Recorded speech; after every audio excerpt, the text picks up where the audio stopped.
Chapter 1330, Final Decisive Battle, 5. At this moment, Nangong Liuyun kept on forming ancient seals, while Ancestor Mo passively defended, fighting into a lump with the ancient seals. One after another, the ancient seals were smashed by him, while more ancient seals were cast by Nangong Liuyun. In such an exchange, the two of them both demonstrated their skills, waiting for who will persist till the end. At this moment, Su Luo, who had only one breath left, slowly opened her eyes, her consciousness slowly returning to mind. Seeing the two people in this life or death battle not far away, amazement flashed through Su Luo's eyes. It was actually Nangong Liuyun. What's going on? Su Luo knew Nangong Liuyun's cultivation, before he was seriously hurt, after only 1 day and 1 night of recuperation. Even if his body recovered completely, he was still only 10th rank. How could he fight to a draw with the madman Ancestor Mo? Su Luo clenched her teeth tightly, traces of worry flashing through her eyes. The hands at her side clenched into tight fists. She remembered Nangong Liuyun had said that there was a very strong power sealed inside his body. Now Nangong Liuyun's strength had increased sharply. It ought to be that strange power has appeared, right? But that has side effects. Su Luo laid on the ground without strength, her worried gaze fixed on the two people fighting up ahead in midair. She held her breath with rapt attention, afraid of missing a thread of information. Now, Ancestor Mo and Nangong Liuyun had fought to the most crucial part. The spirit power glistened around Nangong Liuyun's body, flowing brilliantly and gracefully. Suddenly, his palm opened. A 9-layered pagoda appeared in the center of his palm. The 9-layered pagoda quickly got bigger, its world-destroying aura quickly filling the air. Nangong Liuyun's eyes narrowed dangerously, thin lips curled into a cold sneer, and a light tone escaped his lips. Go! The 9-layered pagoda quickly flew from the center of Nangong Liuyun's palm and shot towards Ancestor Mo. The 9-layered pagoda kept on growing. Soon, it was big enough to hold 100 people. Ancestor Mo, who was in the midst of fighting the ancient seals, suddenly felt a strong murderous aura sweep towards him. He lifted his eyes and saw that the entire sky seemed to be enveloped by a black shadow. A 9-layered pagoda smashed towards his head, as if wanting to seal him inside. Damn! Ancestor Mo's whiskers trembled from anger. Ancestor Mo, these past few hundred years, aside from Su Luo playing tricks on him, he had not lost a battle yet, let alone to say being sealed away by other people. He could die but definitely wouldn't be sealed away. Ancestor Mo concentrated his power in his index finger and yelled, "Explode!" However, don't know what kind of material the 9-layered pagoda was made of to make it a spirit treasure. Faced with Ancestor Mo's full force attack, the pagoda swayed a bit but still directly fell down, enveloping Ancestor Mo's whole body inside. Good! Su Luo yelled excitedly. Ancestor Mo was finally suppressed inside. This fight could finally be considered to have ended. A pleasantly surprised expression flashed through Su Luo's eyes. With great difficulty, she propped herself up. She picked up the unconscious little divine dragon and placed him in her arms, then excitedly ran towards Nangong Liuyun. Meanwhile, speaking of Ancestor Mo's side, after Ancestor Mo was sealed inside, he felt as if he had fallen into an ice house. His surroundings were gloomy and deeply cold, making his hair stand on end. At this time his deranged mind finally realized that he was sealed away. Realizing this fact, Ancestor Mo immediately went crazy. Ancestor Mo lifted his arms facing skywards and howled. But no matter how loudly he howled, all around was quiet and still. There was only his own echo, and no other sounds. Also, that icy cold air kept attacking Ancestor Mo's soul, as if trying to swallow his soul, bit by bit, until it disappeared with nothing left. Chapter 1331, Final Decisive Battle 6. Just at this moment, a bulb lit up in Ancestor Mo's cumbersome brain. He remembered that black crystal ball of his. Although he himself didn't know why he would do something like collecting souls at that time, but he faintly thought that those black aura was a great replenishment food. Although it wasn't as tasty as that loathsome girl's blood, but with difficulty, it could barely satisfy his belly. Now Ancestor Mo felt his soul being attacked, so without thinking, he took out the crystal ball. Ancestor Mo's large and coarse palm gripped the crystal ball. Immediately, one after another, black threads came from his palm and entered his body. It was only 1 or 2 threads in the beginning. Towards the end, it was 1 or 200 threads, rushing into Ancestor Mo's body in a steady flow. Ancestor Mo's face was stamped with ecstasy, because he could actually feel that every black-colored thread contained a tiny bit of soul energy.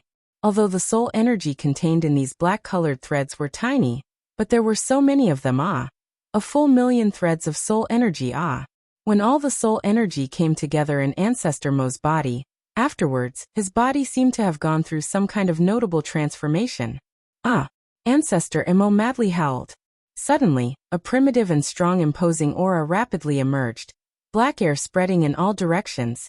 The fortress-like strong 9-layered pagoda suddenly issued an exploding noise. Moreover, the pagoda shook incessantly. This 9-layered pagoda was already collected into Nangong Liuyun's hand, but this enormous power, even if it was him, he was also somewhat unable to suppress it. Nangong Liuyun's expression changed slightly. His face condensed into frost. A huge amount of power quickly poured into the 9-layered pagoda, as if tyrannically trying to suppress it. Along with the endless spirit power being poured in, that enormous ice-cold chilly black air was contained for a split second, but very quickly, this tight air was like a flood, surging up violently once again. Nangong Liuyun's eyes narrowed dangerously. He made a quick decision to throw the 9-layered pagoda far away into the distant horizon. Just as the 9-layered pagoda flew towards the distant horizon, all of a sudden it exploded. Fire-red light directly rushed to the sky. A mushroom cloud-like black fog spread in all directions. An enormous and vast murderous aura immediately enveloped the entire sky. 9-layered pagoda exploded, and a cyan-colored figure, in an instant, shot off from the explosion, with flying speed, crazily attacking towards Nangong Liuyun. Ancestor Mo didn't die. Now his whole body was like condensed frost, a layer of black air covering his face, black thread after thread crisscrossing over his face. His entire being looked sinister and terrifying. Nangong Liuyun was greatly astonished in his heart. He didn't think that even with the 9-layered pagoda, he still couldn't suppress this old madman. However, although his heart was surprised, Nangong Liuyun's facial expression still remained calm. Ancestor Mo's figure hadn't arrived, but one after another, ice knives were already flying towards Nangong Liuyun. These ice knives were thin as silk, but falling from the sky, they carried a strong murderous intent, every piece holding the huge imposing manner of cutting off rivers and mountains. This enormous strength, even Nangong Liuyun could feel its stifling and oppressive pressure, as if all the muscles in his body was instantly stretched taut. However, Nangong Liuyun stood in midair like a floating immortal, black hair floating up slightly, the sleeves of his robe dancing lightly. His face had an indifferent cold smile. In the wake of the attacking ice knives' arrival, it was like a monstrous waterfall descending from the sky, a terrifying pressure that could destroy the sky and wipe out the earth, and which was suffocating. The originally bright moonlight was now covered by this thick layer of clouds. All around was pitch black, as if the end of the world was imminent. Chapter 1332, Final Decisive Battle 7. When the ice knives were just 100 meters away from his body, Nangong Liuyun moved.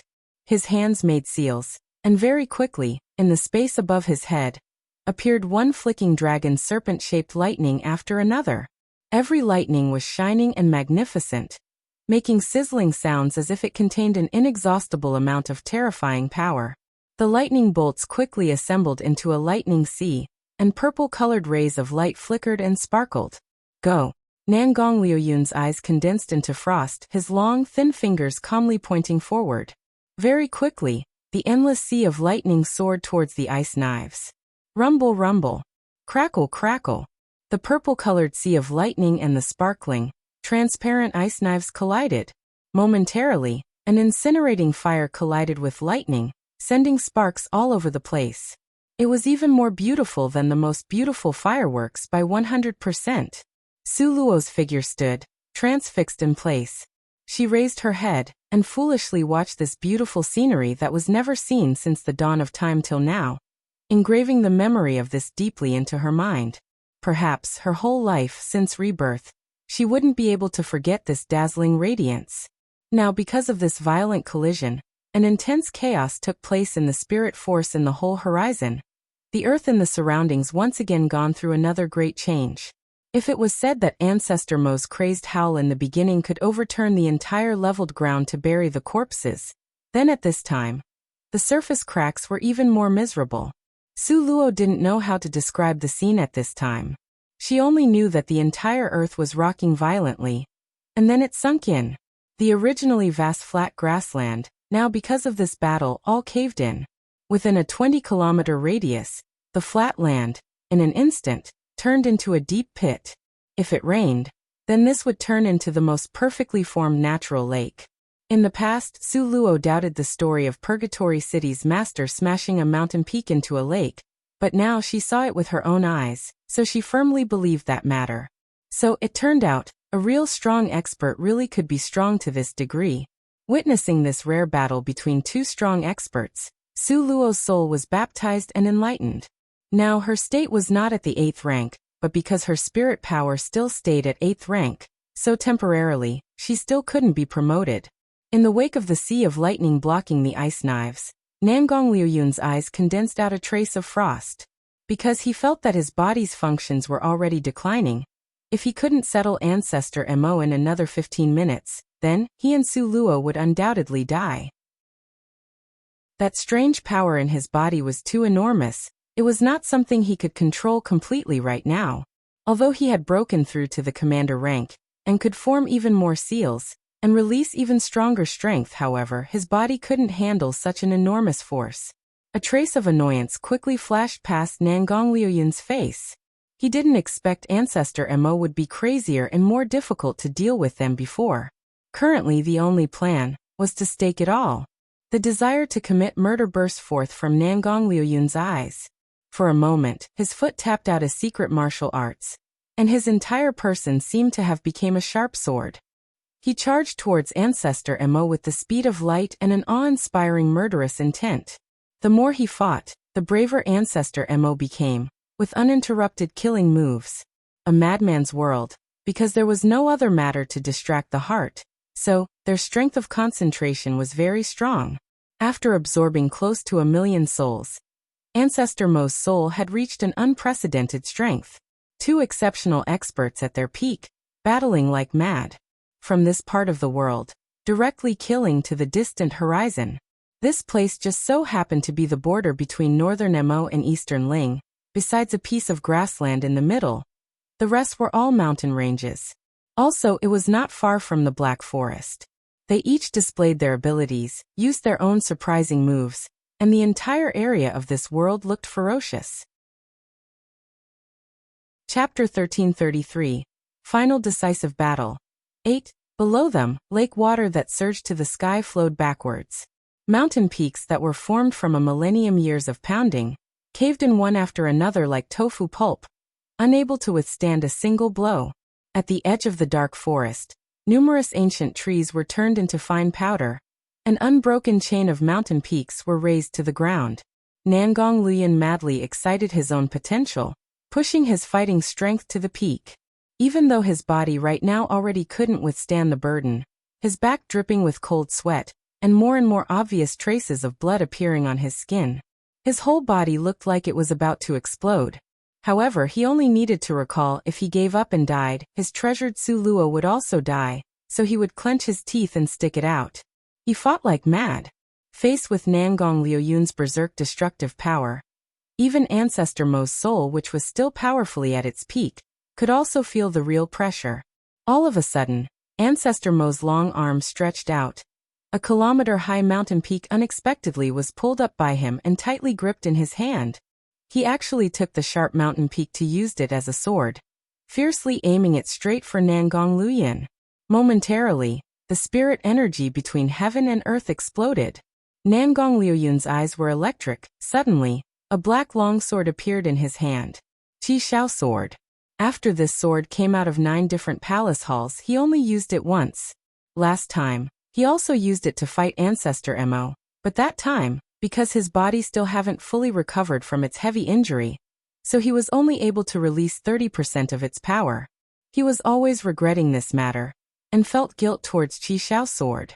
At this time, Nangong Liuyun lifted up the pitch-black as ink Qi Xiao sword with both hands. Qi Xiao's sword fiercely chopped down towards that kilometer-long enormous mountain peak. In an instant, spirit power burst out. There were crashing sounds all around. The mountain peak in Ancestor Mo's hand was unexpectedly cut in the middle by the small Qi Xiao sword. The cut was neat and tidy, as if done by a lumber cutting tool. The cut-off mountain peak immediately turned to crumbled stones and tumbled to the ground in succession. These broken stones smashed to the ground, a series of holes immediately appearing in the ground, sparks flying in all directions. Fortunately, when Nangong Liuyun and Ancestor Mo fought, he set aside a cleverness. He brought Ancestor Mo in the southwest direction, in the opposite direction of Eastern Ling's army. Otherwise, Eastern Ling army's ending would be the same bitter one as Northern Mo's army. Now, seeing the stirring result Qi Xiao's sword created, a satisfied expression slipped through Nangong Liuyun's gaze. Qi Xiao's sword was worth being a divine sword back then. Also, the sword spirit was very intelligent.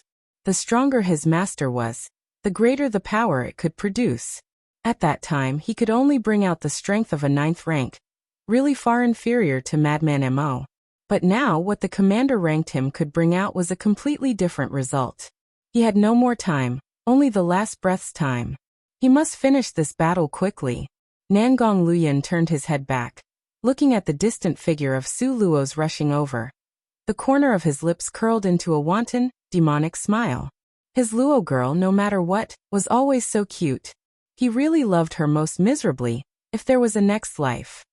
Nangong Liuyun did his best to endure it, not letting himself think any further. Not waiting for Ancestor Mo to react, Nangong Liuyun's figure once again became a sharp sword, and with flying speed, attacked towards Ancestor Mo. Ancestor Mo didn't think his weapon could fail so laughably. So while he was furious, Nangong Liuyun's figure had already shot over to him. Madman Mo wailed loudly from being furious, and directly smashed a fist towards Nangong Liuyun. When Ancestor Mo was in jitters, Nangong Liuyun didn't dodge this fist, and let this fist smash towards his body. Chapter 1334. Final Decisive Battle, 9. Nangong Liuyun forcibly resisted this berserk energy that smashed towards his chest. Just when Ancestor Mo was stunned, Qi Xiao's sword suddenly appeared in his hand. The Qi Xiao sword appeared in a strange manner. Because the distance was too close, practically next to each other's skin during the fight. So Ancestor Mo simply didn't have time to react. Swoosh, a soft sound echoed, and Qi Xiao's sword was ruthlessly thrust through Ancestor Mo's chest at the heart, and penetrated out through the back from the force.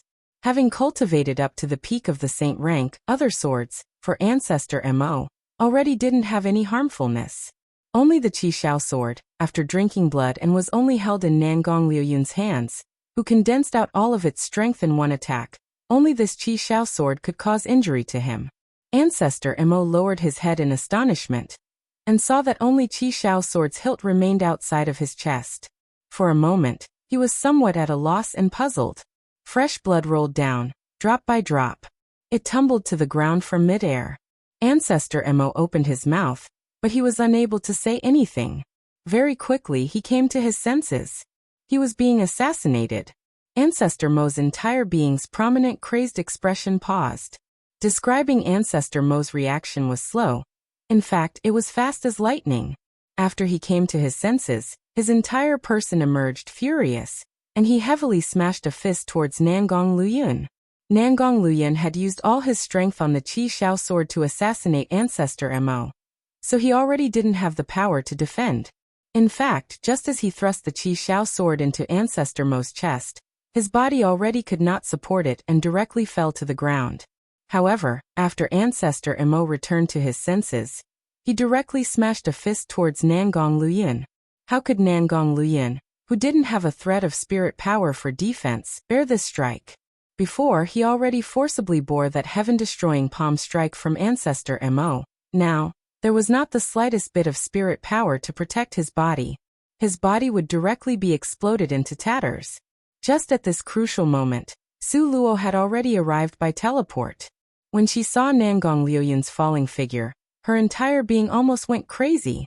She didn't have much time to think. She directly grabbed the little stone in her space and firmly smashed it towards that frantic palm force from Ancestor Mo. Nangong Liuyun had used his all-in-one strike. How could Ancestor Mo not do the same? This palm force contained all the power Ancestor Mo had accumulated since birth. This palm strike carried the sounds of the wind that could shake the ninth layer of heaven. It was as if the clouds in the sky were all shaken until they shattered. Such power, only the little stone, this metamorphoses, could find ways to deal with it. Just now, the little stone had shouted loudly in Su Luo's mind, ordering her to throw him out, so he ought to have some grasp. Su Luo recalled before that the little stone had said he was in closed-door cultivation. Now such a long time had passed. His cultivation ought to have grown somewhat. At this moment, the little stone collided with that enormous wind from the palm strike. For a moment, the surroundings issued fierce exploding sounds. What made Su Luo happy was that the little stone actually could forcibly obstruct this palm strike. Not only that, he even soared to the sky and firmly flew towards Ancestor Mo's body. Bang! With a violent noise, the little stone ruthlessly smashed into the deepest part between Ancestor Mo's two eyebrows. This body of Ancestor Mo can be said to be as hard as diamond, such that it couldn't be broken. But the little stone unexpectedly was able to shoot into the space between his eyebrows. This greatly exceeded Su Luo's expectations. All this happened in a flash, like lightning. At this moment, Su Luo already didn't have the time to care about why the little stone would burst into Ancestor Mo's body, and why even the little stone would disappear. What she most cared about at the moment was Nangong Liuyun. At this moment, Nangong Liuyun straightforwardly fell down, and Su Luo leapt up, steadily catching Nangong Liuyun into her bosom. Chapter 1335. A freak combination of factors. 1. Seeing Nangong Liuyun's condition, the rims of Su Luo's eyes were slightly red from heartache. One only saw his ink-colored gown torn into strips of cloth, his complexion pale as paper, his eyes tightly closed, breathing seemed faint. Moreover, mouthfuls of blood automatically rushed out from the corner of his mouth. This still wasn't the most serious thing. After Su Luo examined Nangong Liuyun's entire body, immediately, her whole being wasn't good. Nangong Liuyun's internal injuries were really too grave. His internal bones were fractured, the muscles were cut off from the bones. His 5 viscera and 6 bowels were completely dislocated. At this moment, his injuries were even more serious than that time she was injured by Fairy Yen Xia. Su Luo's tears immediately rolled down. Don't tell me this was just the ways of the world and karma? At that time, she had quarreled with Nangong Liuyun. After he left, she was seriously injured by Fairy Yen Xia and couldn't wake up. Nangong Liuyun accompanied her to the 9 different palace halls. After going through trials and tribulations, he finally cured her. But now, also because of her, Nangong Liuyun was injured even more grave than her at that time. Su Luo's tears couldn't be stopped, and continuously tumbled down. She fiercely wiped away her tears. She knew crying didn't have the slightest usefulness. At this moment, what she ought to do was to provide critical care for Nangong Liuyun. Moreover, this time, he released that strange power. Still don't know what the repercussions would be. Su Luo took a deep breath and stabilized her mood. Then, she began to fish out medicinal pills from her space. That's right. The divine spirit fruit. Wasn't it said that the divine spirit fruit was a sacred healing medicine? She had stolen Central Palace's entire divine spirit tree from the forbidden area, and planted it into her space.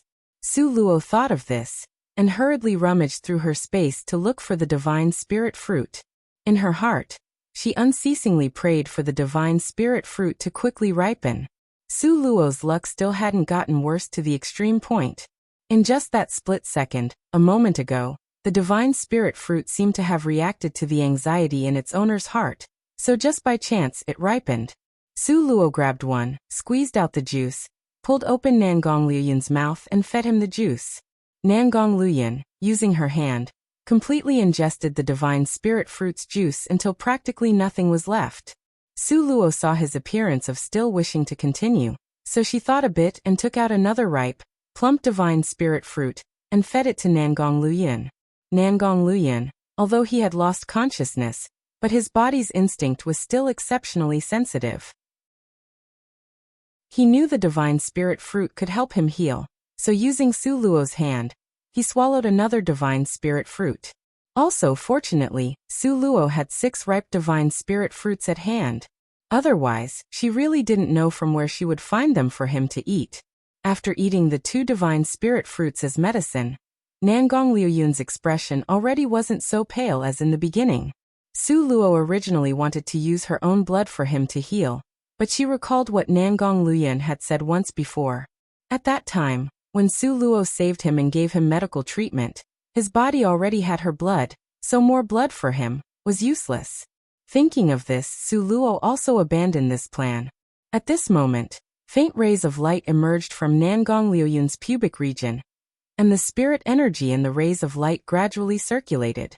Su Luo knew this was the divine spirit fruit starting to have an effect on his body. At this time, Nangong Liuyun's body absolutely could not be moved, otherwise very possibly, it could disturb his recovery, thus letting him become like Ancestor Mo who suffered recoil of madness. Don't know how long Nangong Liuyun will remain in such a state. Su Luo, supporting her chin, quietly sat at the side to protect him, but raising her head to see the color of the sky.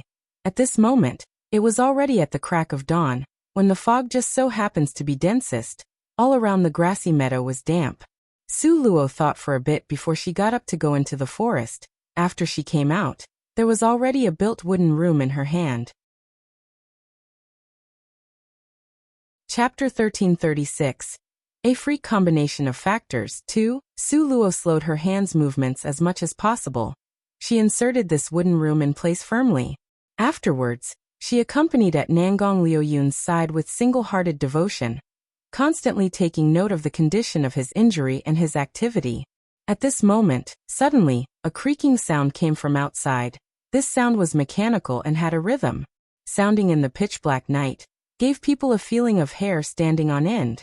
Su Luo was afraid this thing would alarm Nangong Liuyun, so she directly walked out from the wooden room without thinking. When she saw the scene before her eyes, Su Luo's entire person was stunned, blood momentarily rushing up her heart. Ancestor Mo. This old madman unexpectedly hadn't died? At this moment, he was just swaggering towards the wooden room. Su Luo felt the heart in her chest throb, ba thump, ba thump. Distinct and clear, the hands beside her body were further clenched into tight fists. Su Luo's mind was rapidly turning, calculating how she could, remaining calm and collected, draw away this crazy Ancestor Mo. To leave Nangong Liuyun enough time to heal. Ancestor Mo's body walked closer and closer. Finally, he stopped in front of Su Luo, staring blankly. A strange expression suddenly flashed through Su Luo's eyes.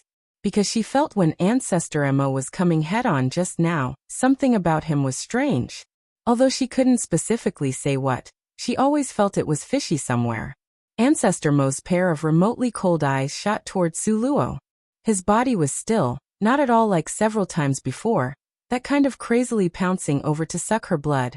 Su Luo kept silent and retreated a step, eyes half narrowed, guardedly looking at this Ancestor Mo. She was guarded against him going crazy at any time. Loathsome girl, still don't come quickly to help staunch the bleeding.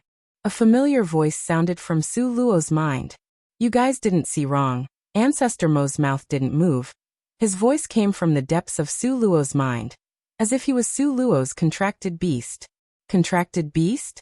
Su Luo's eyes suddenly shone. She gave voice to her shock. You are? What? You don't even recognize me, little grandpa? A proud voice came clearly from Su Luo's mind. Little stone. Su Luo's eyes opened very wide. She quickly walked up, sizing him up and down. What is this all about? How did you run into the old madman's body? What about the old madman? Is he really thoroughly dead? Su Luo was so excited. She smashed a string of questions towards the little stone. Little stone crossed his arms, arrogantly raising his chin. Do you understand what is called resting control? Resting control, Su Luo naturally had heard of, but wasn't the little stone sealed inside the stone? It couldn't even exit the range of this stone. How could it possibly wrest control?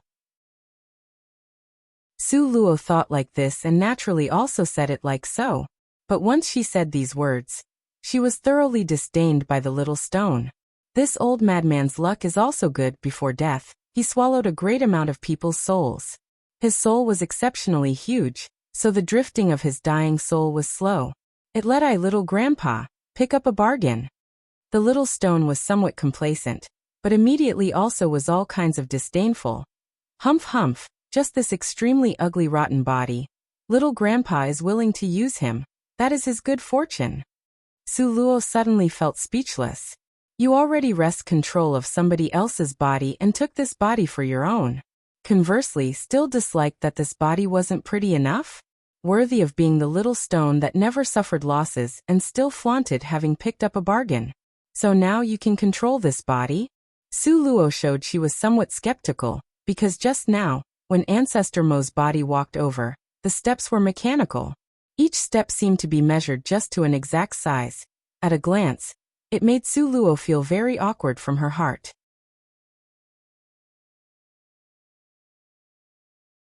That day, second brother and us had agreed to meet at Northern Mo's imperial capital. Maybe they have already gotten rid of Central Palace's pursuit. Bei Chening was saying consoling words, but the worry in his eyes remained and didn't scatter. The two people, swaggering, walked towards the city gate. The city's defense today was more strict than at any other time. Moreover, the city gate was jam-packed with ordinary people. If according to normal procedures, you must stay in line until evening before entering the city. They didn't have that much time to wait in line. Do you have an identification object in hand? Bei Chening asked Ziyan. I lost Purgatory City's jade pendant in the 9 different palace halls. Ziyan helplessly spread out her hands. I also didn't bring my family's jade pendant. Bei Chening gloomily scratched his hair and started to rummage through the small bag on his body. Very quickly his eyes shone. He fished out a jade pendant and hung it at the side of his body. His smile was brilliant as sunshine. Go, we'll both go to the special passage.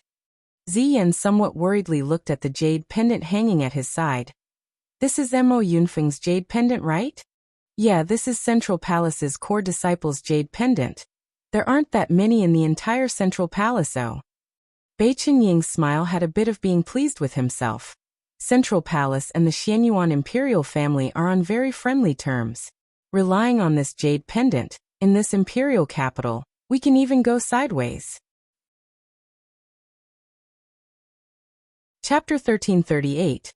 A freak combination of factors for, a pity, how could little Bei Chen know that after Su Luo's little wing flipped things over, Central Palace and the Xuanyuan's imperial family, now already thoroughly had knotted into a deep-seated hatred. Thus, Bei Chening, with this jade pendant hanging on him, swaggeringly walked to the privileged passage. The chief of the city guards took a glance and was immediately stunned. Then he used a weird gaze to size up Bei Chening. Bei Chening very arrogantly glared. Look, what are you looking at? Don't recognize Central Palace's people, Even if you don't recognize me, this jade pendant, you ought to recognize, right? This chief was close to gnashing his teeth and nodded. I recognize, of course I recognize it. Since you recognize it, then why haven't you opened up a path?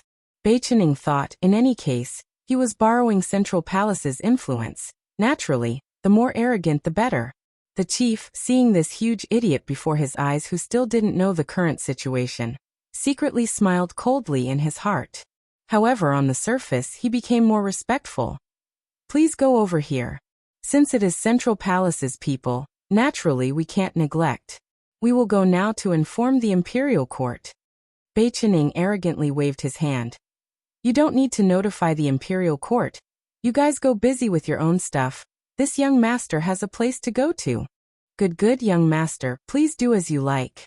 The chief's face was full of smiles, his smiling expression carrying a trace of strangeness. In order not to beat the grass and scare the snake, he certainly couldn't stop these two people. After entering the imperial palace, Bei Chening then abandoned this chief and, bringing Ziyan, swaggeringly left. Send people secretly to follow these two people. Furthermore, immediately notify First Elder.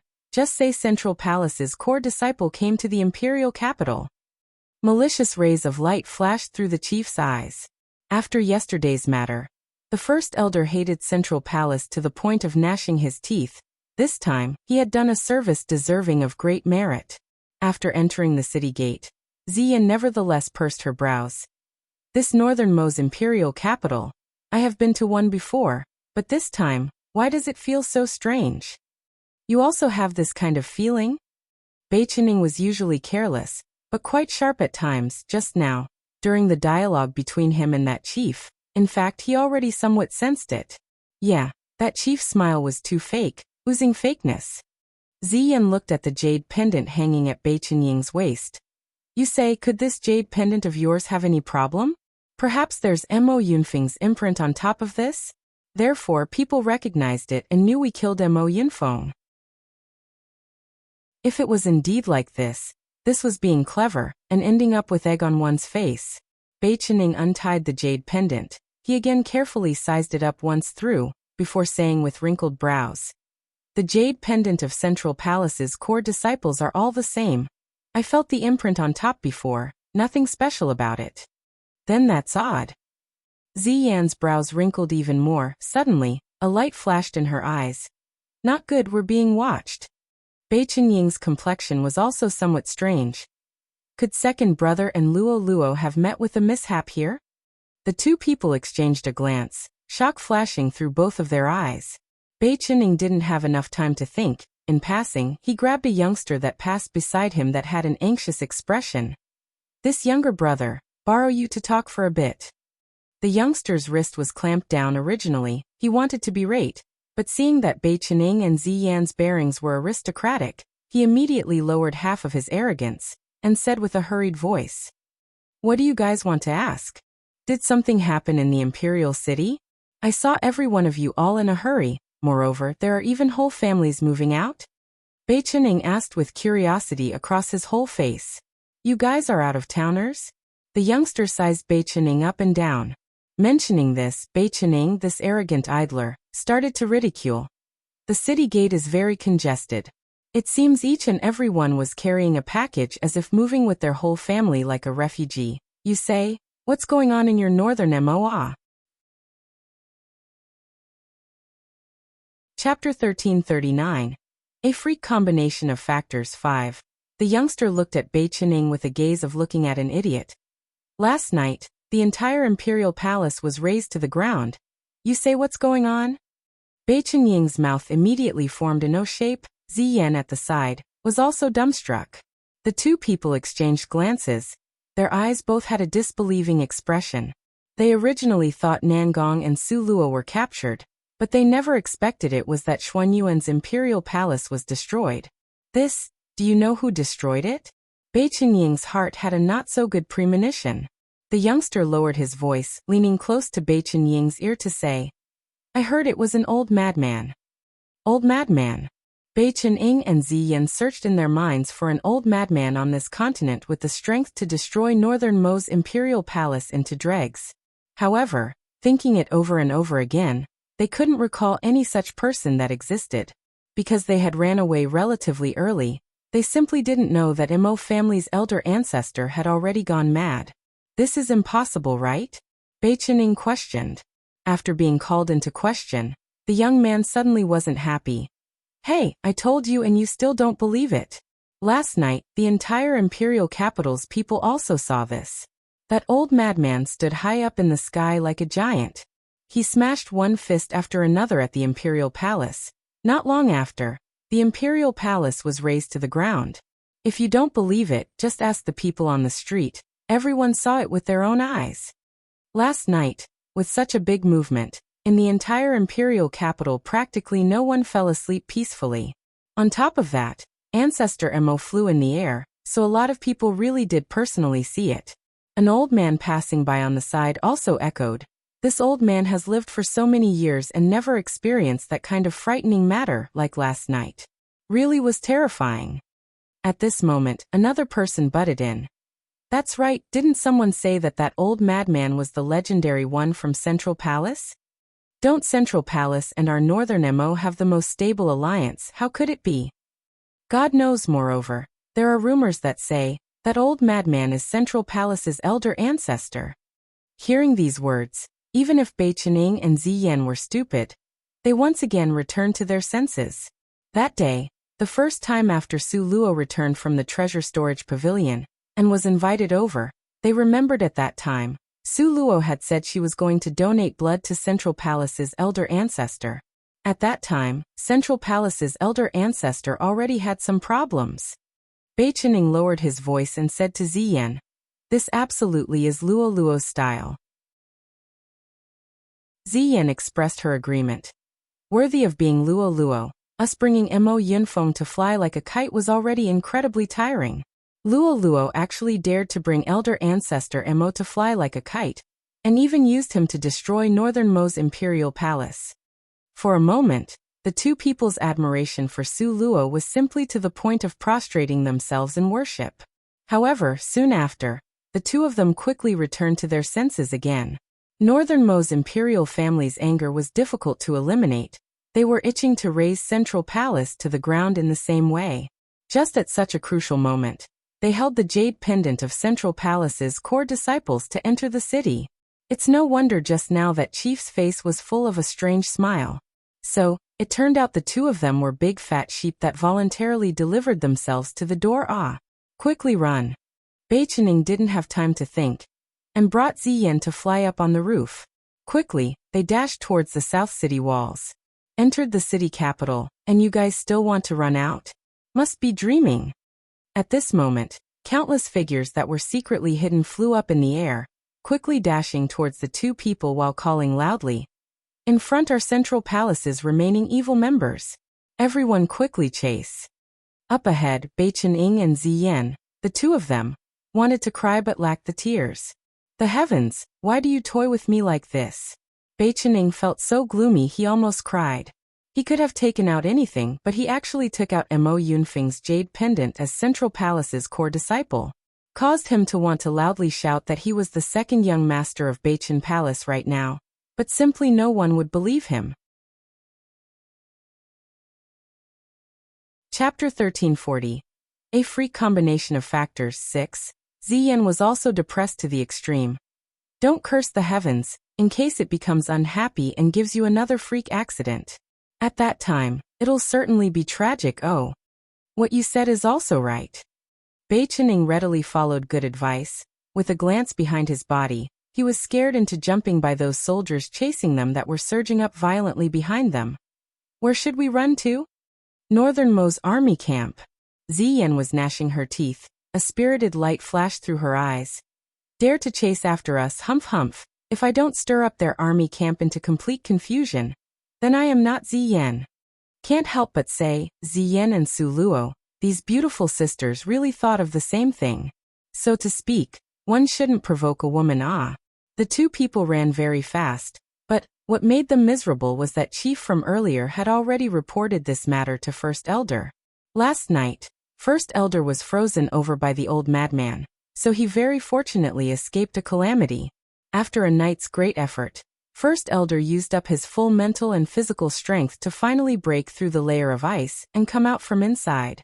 Seeing the messy, desolated aftermath of a disaster scene filling his eyes from all around, First Elder was unable to hold it in as he vomited a mouthful of blood.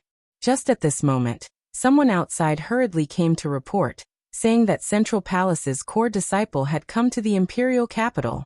That chief added more oil to the fire, and said how arrogant and despotic those Central Palace's core disciple were, how high and mighty, how they looked down on Northern Mo's royal family. After the First Elder heard this, his anger grew without restraint. On the spot, he handed over the matters here to Third Elder and he himself, then personally showed up to pursue those two bastards. Bei Qining, this baby, was too miserable. Ziyan following beside him, was also infected by his constitution of bad luck. The two people ran. They had just shaken off a huge pile of shadowy killers. They didn't even have time to take a coarse breath before First Elder's voice could be heard coming from over there. Damn, isn't that Northern Mo's imperial family's First Elder? Why did he personally run over? Bei Qining yelled in bewilderment. You recognize him? Ziyan curiously asked. I recognize him, but he doesn't recognize me. Quickly run, quickly run. If they were overtaken at that time, it would certainly be tragic. However, with First Elder having personally set out, Beichening also didn't have Su Luo's kind of nature-defying good luck. Naturally, they were caught by First Elder after a few moves. They were lifted in his hands like an eagle lifting little chicks. Central Palace's core disciples. The corner of First Elder's mouth hooked into a gloomy and crafty smile. Grabbing Beichening, he was about to slap down. Beichening was suddenly struck with an inspiration. He loudly shouted, "First Elder, we are wrongly accused. You guys found the wrong people. My grandfather is Beichen Lin. Now it's all risked on grandfather. With something to risk, why not risk?" Beichen Lin? First Elder's gaze was correctly cold. He swept a sharp glance at Beichening. With this glance, Beichening frankly felt nervous. Although First Elder had never met Beichen Lin before, but Beichen Palace's ancestor, he had certainly heard of. Hearing Beichening say this, his hand that was slapping down paused. "What ways do you have to prove you are Beichening?" First Elder's cold and detached voice revealed a trace of cold frost. The Xianyuan family in Central Palace had already argued till it was like this. If he really killed Beichen Palace's direct line of descent, at that time, it would be even more troublesome. Beichen Ying's heart held in grief. If he had a way to prove he was Beichen Palace's Beichening, before, when he entered the city, how could he have impersonated the name of Central Palace's core disciple? Seeing Beichening immediately turn mute, the corner of First Elder's mouth hooked into a cold smile. His smile was like a demon, sinister and ruthless. "Dare to pass off as Beichen Palace's people. The two of you are simply tired of living. Now just let this old man send you off to heaven." Chapter 1341. A freak combination of factors. 7. Stop. You can't kill him. Ziyan, seeing the circumstances weren't good, couldn't help but loudly berate. "I am Purgatory City's people. If you dare kill him, Purgatory City and Beichen Palace both won't let you off. You just wait for Xianyuan family to be exterminated, all right." First Elder had repeatedly been thwarted from last night up until now, so his complexion was hazed over. "Smelly girl, such a big tone. You say you are Purgatory City's people, haha, you also don't have a way to prove it." Ziyan immediately was speechless. After going through the 9 different palace halls, being able to come out alive was already pretty good. Those things had been shaken into fragments long ago, even dust couldn't be found. Central Palace's remaining evil members, go die. First Elder's face was very fierce, the wind in his palm strike rushing forth, with a cold murderous aura. In a flash he was about to slap Beichening and Ziyan to death. Beichening and Ziyan exchanged a glance. Besides anxiety in their eyes, there was still a trace of not knowing whether to laugh or cry. What was this called? This simply was a catastrophe. Suddenly, Beichening had a flash of insight. "Stop! Your Zhao Xian, Great Commander Zhao can testify to my identity." Beichening loudly shouted. Although Beichening turned his nose up at that Great Commander Zhao, but he really could testify that he was Beichen Palace's second young master. First Elder's hand paused. Just at this moment, suddenly, a figure quickly flew over. Third Elder was holding an urgent report in his hand. The person still hadn't arrived before his voice quickly could be heard. "Elder brother! A disaster happened, a major event." First Elder's heart fell with a thump. Suddenly, he had a very bad premonition. Sure enough, when Third Elder handed over the urgent military intelligence report in his hand to First Elder, after First Elder glanced at it, immediately, his entire being wasn't good. First Elder didn't have time to suck in a breath, before he directly spit out a mouthful of blood. "The heavens want to exterminate my northern Mo. The heavens want my Xianyuan family to die. First Elder's body swayed. If it weren't for Third Elder a quick reaction, and with one grab supporting him, very likely, his body would have crumpled. Elder brother. Although the imperial palace was destroyed, and millions of mighty soldiers died in battle. However, the core disciples in the family are all still here. We can still rise once again." Third Elder was also angry in his heart, but seeing First Elder suffer such a blow, he then uttered some comforting words. First Elder wiped away the blood at the corner of his mouth and said in a cold voice, Go to the border station. These 2 people." Third Elder glanced at the 2 people that were thrown on the ground by First Elder. and inquired in a low voice. You guys, Great Commander Zhao can prove my identity. Bei Qining lost no time and loudly shouted. But his heart was also uncertain. Because simply on the dialogue between First Elder and Third Elder just now, it seemed a major event had occurred at the border station. Didn't that Great Commander Zhao just so happen to be guarding the border station? Zhao Xian was buried alive. First Elder stared at Bei Qining with a sinister gaze, like a poisonous viper, serene and cold. Buried alive? The only person that could prove his identity was unexpectedly buried alive? Hearing this, Bei Qining couldn't help but cry loudly in his heart. Luo Luoa, you are playing so joyfully in front. Why were all the terrible mess and bad luck encountered by Ziyan and I? Is there still any heavenly justice or law? First, it was to pretend to be Central Palace's core disciple, and was almost strangled to death by First Elder. Now, with great difficulty, he found a person that could prove his identity, but was informed that Great Commander Zhao was buried alive. First Elder's face had already regained its calm. He instructed Third Elder in a cold voice. You will temporarily be in charge of the family. Yes. Third Elder suddenly felt that he was carrying a heavy responsibility on his shoulders. First Elder's ice-cold gaze stared at Bei Qining and Ziyan. His eyes glittered like frost and snow. He always felt these two people's appearance was too coincidental and strange. Northern Mo's imperial palace was destroyed. Millions of mighty soldiers were buried. Could it really have no relationship to these two people? First Elder naturally didn't believe it. Chapter 1342. A freak combination of factors. 8. However, he didn't have the time to interrogate these two people. Humph, count you guys lucky. You had better pray in your heart that Zhao Xin, that loathsome youngster, is all right.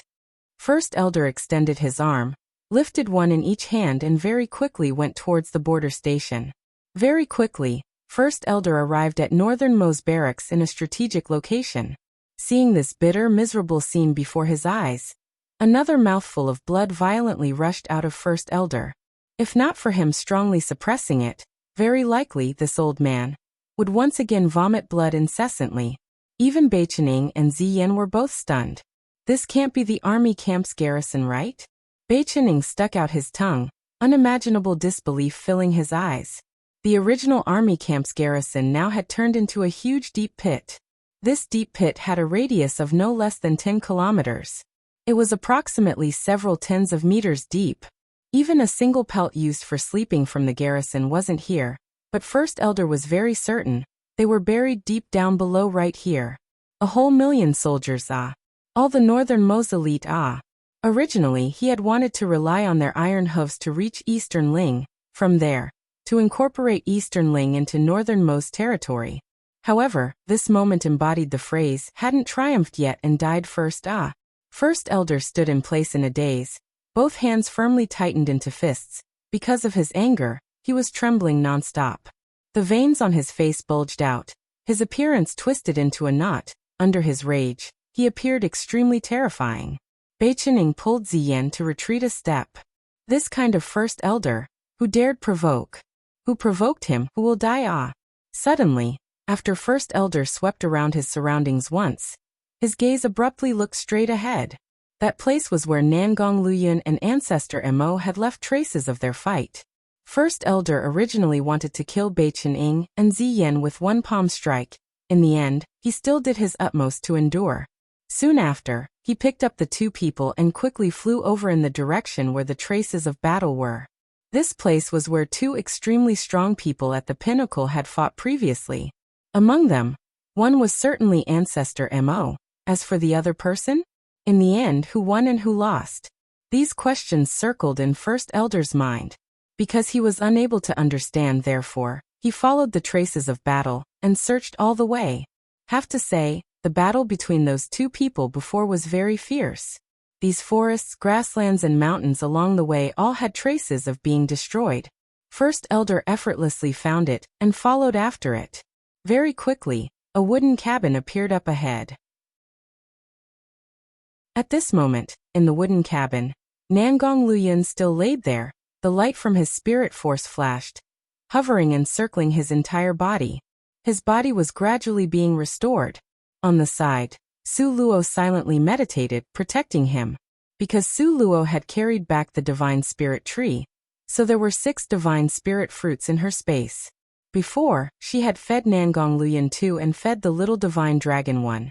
Taking everything into account, she currently only had 3 left in her hands. Suddenly, Su Luo saw that strange spirit energy in Nangong Liuyun's pubic region had a sign of destructing, and her heart jumped from being scared. Su Luo thought for a bit, and a divine spirit fruit then appeared in her hand.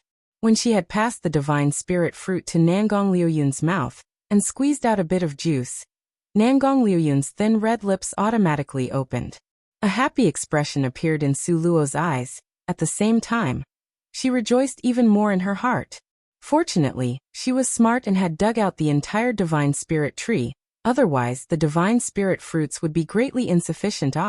After feeding the starchy juice from this divine spirit fruit to him, sure enough, the spirit force around Nangong Liuyun's pubic region once again emitted out warm rays of light. Moreover, it gradually wandered to his 4 limbs and hundreds of bones, restoring his body that was close to being smashed to pieces. Nangong, you must get better. Su Luo's face nestled in his large palm. Her voice was unprecedentedly tender. No matter what the price that needs to be paid, I will save you. Chapter 1343.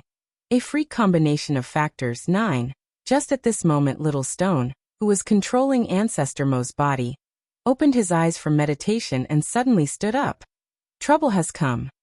These several days, the Little Stone had continuously been cultivating this body of Ancestor Mo's. Currently, his control was already a lot more skillful, and it didn't seem as unnatural as before.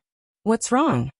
Su Luo put down Nangong Liuyun's large palm, and asked in a light tone. Someone that is searching for you to settle a debt has come. The Little Stone cast an annoyed glance at Su Luo. If you believe your ability to cause trouble is number 2, then on this continent, there certainly is no one that dares be named number 1. Moreover, the ones you provoked all have formidable strength. Came to find me to collect a debt? Su Luo rubbed the back of her head. Suddenly her eyes lit up. Then resentment flashed in them. Can't be, right? Central Palace's first elder? But he had never seen my face. He shouldn't be able to recognize me, right? After careful thought, if this first elder didn't find Su Luo for trouble, who could he find for trouble? She only strolled around Northern Mo's imperial city once. The result, the entire Northern Mo's imperial palace was destroyed. The whole army camp was buried alive. Xianyuan family of Northern Mo's foundation, that was accumulated in 100 years, was practically destroyed all at once by her. If it was known by First Elder that Su Luo was the main culprit of all of this, even if he were to die, he would first pinch Su Luo to death, then decide. Still can't be regarded as stupid to the utmost, and is correctly guessed by you. The Little Stone laughed with he sounds. Although this First Elder hasn't seen your face, but at that time when you teleported, the spirit energy you dispelled out, maybe he had remembered it all along. Can't be right. Su Luo scratched her hair at a loss. If I'm recognized, I'll certainly be done for. Yeah, you'll certainly be done for. Moreover, it will be that kind considered a dead loss. The Little Stone beamingly looked at Su Luo. Su Luo howled in grief. Grandpa Stone, beg you to help. The Little Stone crossed both arms before his chest, and proudly raised his chin. I, small grandpa, currently can only at maximum display the strength of a 10th rank. That First Elder is at the peak of commander rank. At this moment, I, small granda, cannot beat him. Therefore, the Little Stone would avoid the fight? A crafty smile flashed across Su Luo's eyes. You are certain you won't fight? Won't fight. The Little Stone had a proud appearance of, quickly come beg me, and I'll reluctantly lend you a hand. Naturally, Su Luo not only didn't beg him, on the contrary, she lowered her head and laughed. What are you laughing about? The Little Stone was being laughed at to the point of being unable to make heads or tail of things. A powerful enemy was almost at the door, yet she still laughed? Laugh what laugh? The corner of Su Luo's mouth rose slightly. Nangong is currently at the most critical moment of his restoration. It's not suitable for his body to be moved. Therefore, the route of running away doesn't even need to be considered. Now the only route remaining is to face First Elder. Aha! The little stone was non-committal. However, I say, little stone, don't tell me you forgot whose body it is you currently have? Su Luo indifferently smiled and clearly reminded him. Don't you forget, Elder Ancestor Mo is the main culprit that destroyed the Imperial Palace. Elder Ancestor Mo is the real murderer that buried 1,000,000 soldiers alive. Therefore, First Elder's attack certainly will be directly at Little Stone. Even if he didn't want to fight, he could only brace himself to do it. The Little Stone's complexion immediately changed. Just now he was still laughing at Su Luo. In a flash, he became the person being laughed at. The Little Stone gloomily looked at this body of Elder Ancestor Mo. Originally, it wasn't good-looking. Now again with a pile of troubles, he really disliked it. Humph humph, loathsome girl, this time, I'll let you take a bit of an advantage.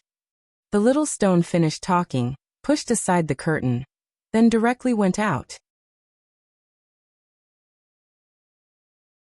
Chapter 1344. Snatching Food from the Jaws of a Tiger. 1. After the Little Stone went out and raised his head to look, seeing the scene before his eyes, he immediately stared blankly. First Elder indeed had come, however, at this moment, he was still carrying 2 people in his hands.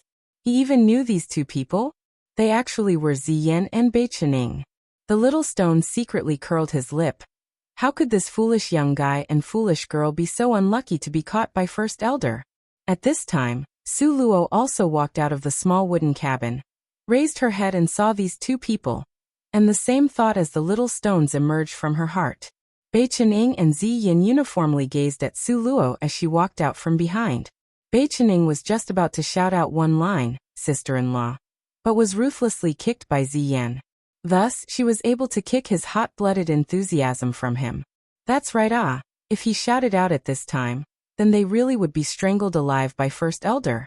Su Luo dumbfoundedly looked at those 2 guys that continuously gave off signals of crying for help. In her heart, she was secretly speechless. Didn't these 2 children lead Mo Yunfeng away like flying a kite? It seemed that they had escaped one calamity. But how did they unluckily run into the hands of the furious First Elder? Alas!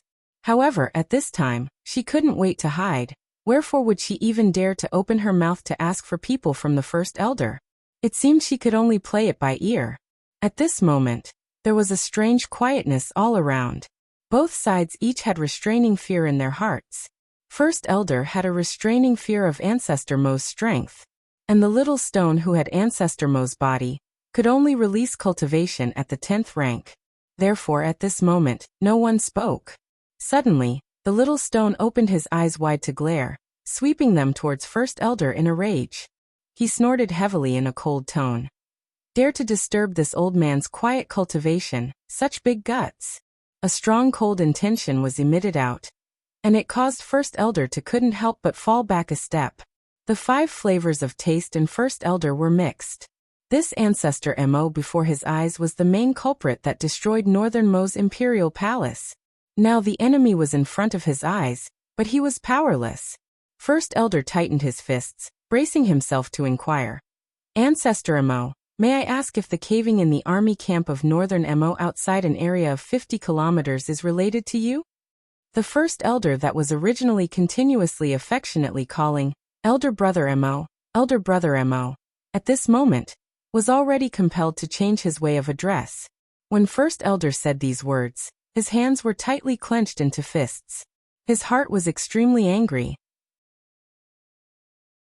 Asking like this, but First Elder was certain in his heart that the tragic deaths of those 1,000,000 soldiers was directly related to this old madman. Su Luo's eyes were half narrowed, and she quietly cast a glance at the Little Stone. At this time, imposing manner was the most important.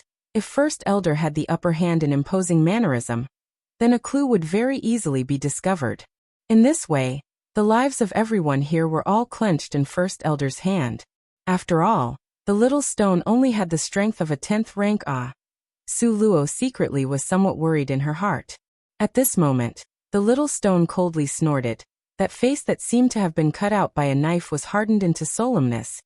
giving off an overbearingly powerful might that didn't need to come from anger. With both hands crossed behind his back, he proudly stood upright and swept a cold glance at First Elder.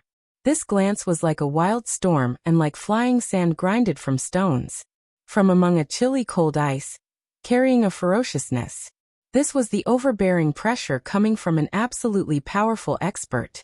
Although the little stone didn't have Ancestor Mo's cultivation, but this body was used before by Ancestor Mo.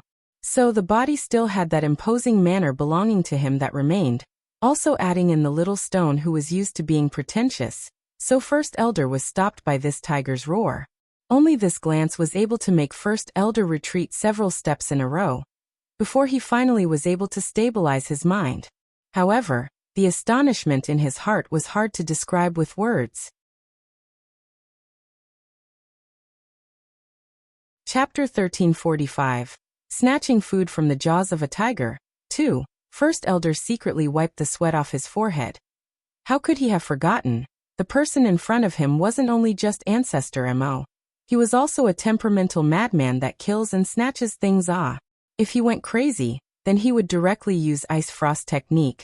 The more important point was if he used a Killing Seal technique, then wouldn't he?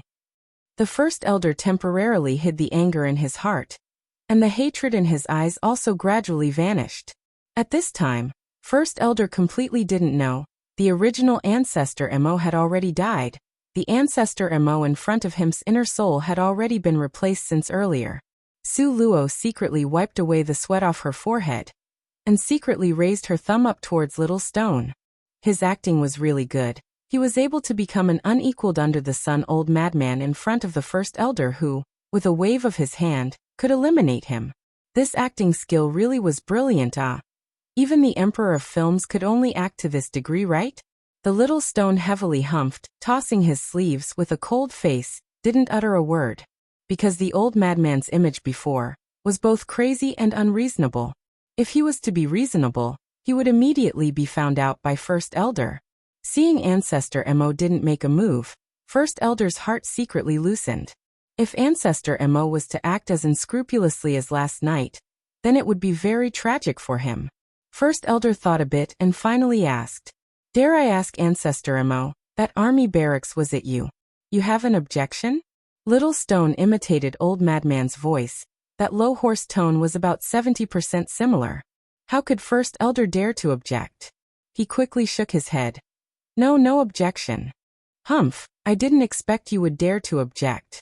Little Stone sneered, with a trace of disdain. First Elder's heart shivered from cold, but a trace of doubt flashed through his eyes. Now Ancestor Mo looked as if his mind had been restored. And he even spoke with a bit of reason, not like that deranged person from last night. First Elder tentatively asked, "Ancestor Mo, who are you looking for?" "Little brother, I may be able to lend you my humble strength." Last night, the crazed old madman was always looking for someone. Just because of that person, the entire northern Mo's imperial palace suffered an absurd catastrophe. If he was to know who that was, humph! A trace of a cold and ruthless light flashed through First Elder's eyes. Su Luo glared at the two unfortunate people across from her, and she secretly pulled at Little Stone's sleeves. Little Stone knew what Su Luo was thinking, only his heart had the same intent as Su Luo's. Able to seize this opportunity to save those two people, and also could save time. With great difficulty, for that loathsome girl's sake, he would save them. Little Stone thought like this, so he put on an act and snorted. He very mockingly took a glance at First Elder to say, "Really want to know?" Being glared at by Ancestor Mo's pair of ice-cold eyes, all of a sudden, a bad premonition appeared in First Elder's heart, but he still forced himself to say, "Hope Elder Mo would tell us."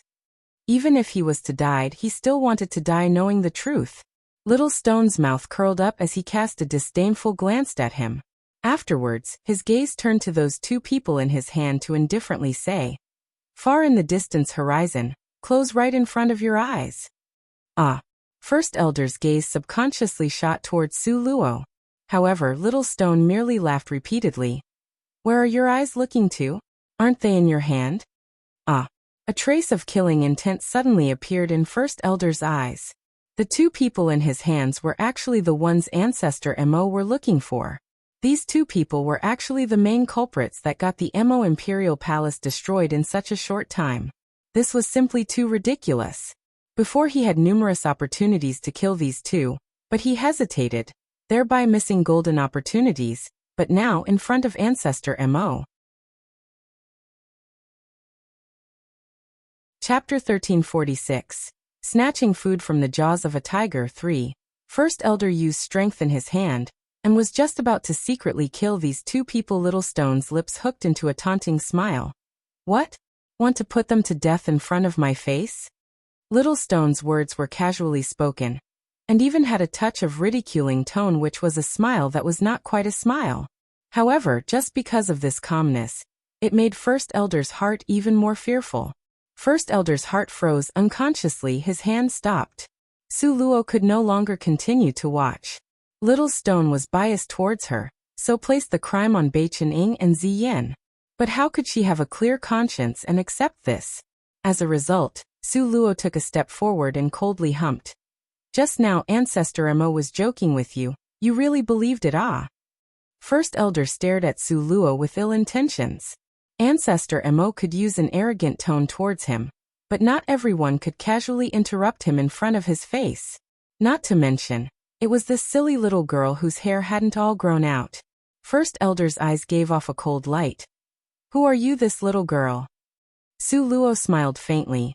Last night, the person Ancestor Mo was looking for is me, not those two people in your hand.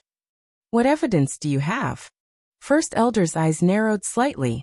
Su Luo glared at Little Stone. What do you say? Little Stone uncomfortably gave a snort. Normally, I haven't seen you be loyal like this. Can't let them be unjustly blamed for nothing, ah. Am I right? Su Luo smiled, pointed to First Elder and said faintly, you want to retaliate can come to me at any time. As for those two people in your hand. First Elder obviously didn't believe it. Anyone with a discerning eye would see at a glance. Ancestor Mo's relationship with this loathsome girl was pretty good. Last night, Ancestor Mo, that crazed wrathful expression, at a glance, you would know he was looking for an enemy. Therefore, it definitely wasn't this girl in front of his eyes. First Elder smiled maliciously, looking at Ancestor Mo. Since you hate these two people so much, then, let me help you dispatch them. Finished speaking, the strength in First Elder's hand immediately increased. In his heart, he truly believed that Bai Qining and Ziyan were the main culprit that sunk Northern Mo's imperial palace. Little Stone's eyes coldly narrowed and sneered. Xianyuan Ming, great courage. You really think I won't dare kill you? Xianyuan Ming was First Elder's name, but this 100 years he had always used the First Elder identity in his high position, so this name was gradually forgotten by people. Almost very few people could call out this name. But able to call out this name were all people with the same status and strength as First Elder, that kind of major character. First Elder originally saw Ancestor Mo's attitude had become lenient, so he got an inch and wanted a foot. Seeing Ancestor Mo time and again didn't flare up, so he pressed harder and harder. But now being shouted at by Ancestor Mo like this, suddenly, his heart gradually was filled with cold air. It seemed this Ancestor Mo was still the original Ancestor Mo, but his madness illness ought to have gotten better. They are people this old man has chosen as disciple candidates, yet you actually dare say this old man dislikes them. Ancestor Mo became angry. An angry Ancestor Mo immediately released a dark murderous aura that could destroy the sky and wipe out the earth. Momentarily, the air all around condensed into frost, full of murderous intent. Seeing that Ancestor Mo was about to make a move, the First Elder, who had already eaten deep suffering, immediately quit while he was ahead and placed the two people on the ground. Just now, this humble person misspoke. Since they are people Ancestor Mo is interested in, how could this humble person dare to have other thoughts? Now we'll return them to their rightful owner. Return to their rightful owner? After Bai Qining and Ziyan heard this, they immediately grew angry and thought, when did they become objects? However, a weak person's words had no effect. The kind of dialogue between powerful experts wasn't something the small fries like them could insert in. The two people could only fiercely glare at First Elder, feeling unfair. Chapter 1347. Nangong Liuyun woke up. 1. Su Luo unblinkingly stared at First Elder. After seeing him finally release these two, her heart loosened. Little Stone swept a faint glance at Su Luo, then glared at First Elder as he arrogantly flipped his sleeves. Now you can roll. His tone was supercilious, but it had an indescribable killing intent. First Elder was extremely unwilling in his heart, however. Under Ancestor Mo's bloodthirsty gaze, he could only very regretfully release those two people. Finally, First Elder looked at everyone at the scene with a deep gaze, then determinedly left. Only with strong strength could one truly rule over this continent. Only at this moment did First Elder come to realize the truth. These years, because of Northern Mo's royal family, he finally realized what he had missed. Because of these worldly matters, he actually delayed the great matter of cultivating. At that time, Ancestor Mo, who was on equal footing with him, now was at the summit of the Saint rank, while he still stayed at the Commander rank. Thinking up to here, First Elder's face became unusually pale, his footsteps staggering as he quickly left. After First Elder left, Bei Chening and Ziyin very quickly crawled up and excitedly rushed towards Su Luo. Bei Chening excitedly looked at Su Luo from head to toe, and with an incredulous and excited expression said, "Are you guys okay?" Bei Chening had been continuously worried about Su Luo and Nangong Liuyun, who were being chased to be killed by the entire central palace. Ziyin could also hardly hide her excitement, and held Su Luo's hand, not letting go. Luo, the matter just now, we are lucky to have you guys, otherwise Bei Chening and I would certainly have ended up miserably. Our necks would certainly be twisted broken by that First Elder. Su Luo silently swept a glance over them. How did you guys muddle along to such a miserable degree? Wasn't there only one Mo Yinfeng chasing to kill you guys? We had dispatched Mo Yinfeng, but... After quickly glanced at Ancestor Mo, in a split second, his entire face turned pale. His body swayed and almost fell down. Su Luo unhappily patted his shoulder. Youngster, what are you doing? Luo, he is... Just now the conversation between Ancestor Mo and First Elder, they had heard everything very clearly. If they didn't remember wrong, just now, First Elder had called this person Ancestor Mo. Ancestor Mo. Wasn't he the elder Ancestor Mo from Mo family? They had just killed Ancestor Mo's grandson Mo Yinfeng. Ah. Bei Chening gave a howl, and pulled Ziyin to a distance of 10 meters away. Su Luo said in annoyance. Only now did you recognize that he is Ancestor Mo? Too late. Little Stone had his hands behind his back, and calmly gave a humph. Then he turned around and walked 8 steps away, showing off and swaying, in an instant, leaving a mighty rear view behind, directly entered the wooden room. He honorable old man. Even Bei Chenying's tone trembled slightly. Ancestor Mo. That was in existence even First Elder had to kneel before. Now he personally said to his face that he killed the other party's grandson. This. He's gone now, why are you still running? Moreover, just this 10 meters distance, if he wanted to kill you guys, just with extending his hand, he would be able to reach you guys. Why would he allow you guys to run? Su Luo's forehead twitched, helplessly beckoning to Bei Chening. Quickly return. Bei Chening slowly returned, hesitatingly murmured. His honorable old man. Really won't blame us? Really won't blame you guys. Su Luo gave him an affirmative reply. Then, so to speak, this Ancestor Mo isn't the real Ancestor Mo? Bei Chening leaned close to Su Luo's ear, and carefully asked in a whisper. Seeing his fearful and trepid little appearance, Su Luo was immediately provoked into laughter. This head could not be considered too stupid, at least he was a lot smarter than First Elder. He was still able to figure out this much. Chapter 1348. Nangong Liuyun woke up. 2. Su Luo also didn't hide the truth and confidently said to them. You have guessed correctly, this Ancestor Mo really isn't the original Ancestor Mo. I ought to say that the original Ancestor Mo's control has been wrestled away. Control wrestled away. Bei Chening shrieked. Ancestor Mo was how amazing of an existence, his body's control was wrestled away by someone? This simply overturned Bei Chenying's knowledge since childhood till now. Su Luo smilingly looked at him. but she just wouldn't tell him, causing Bai Qinying's heart to itch, having a difficult time enduring it.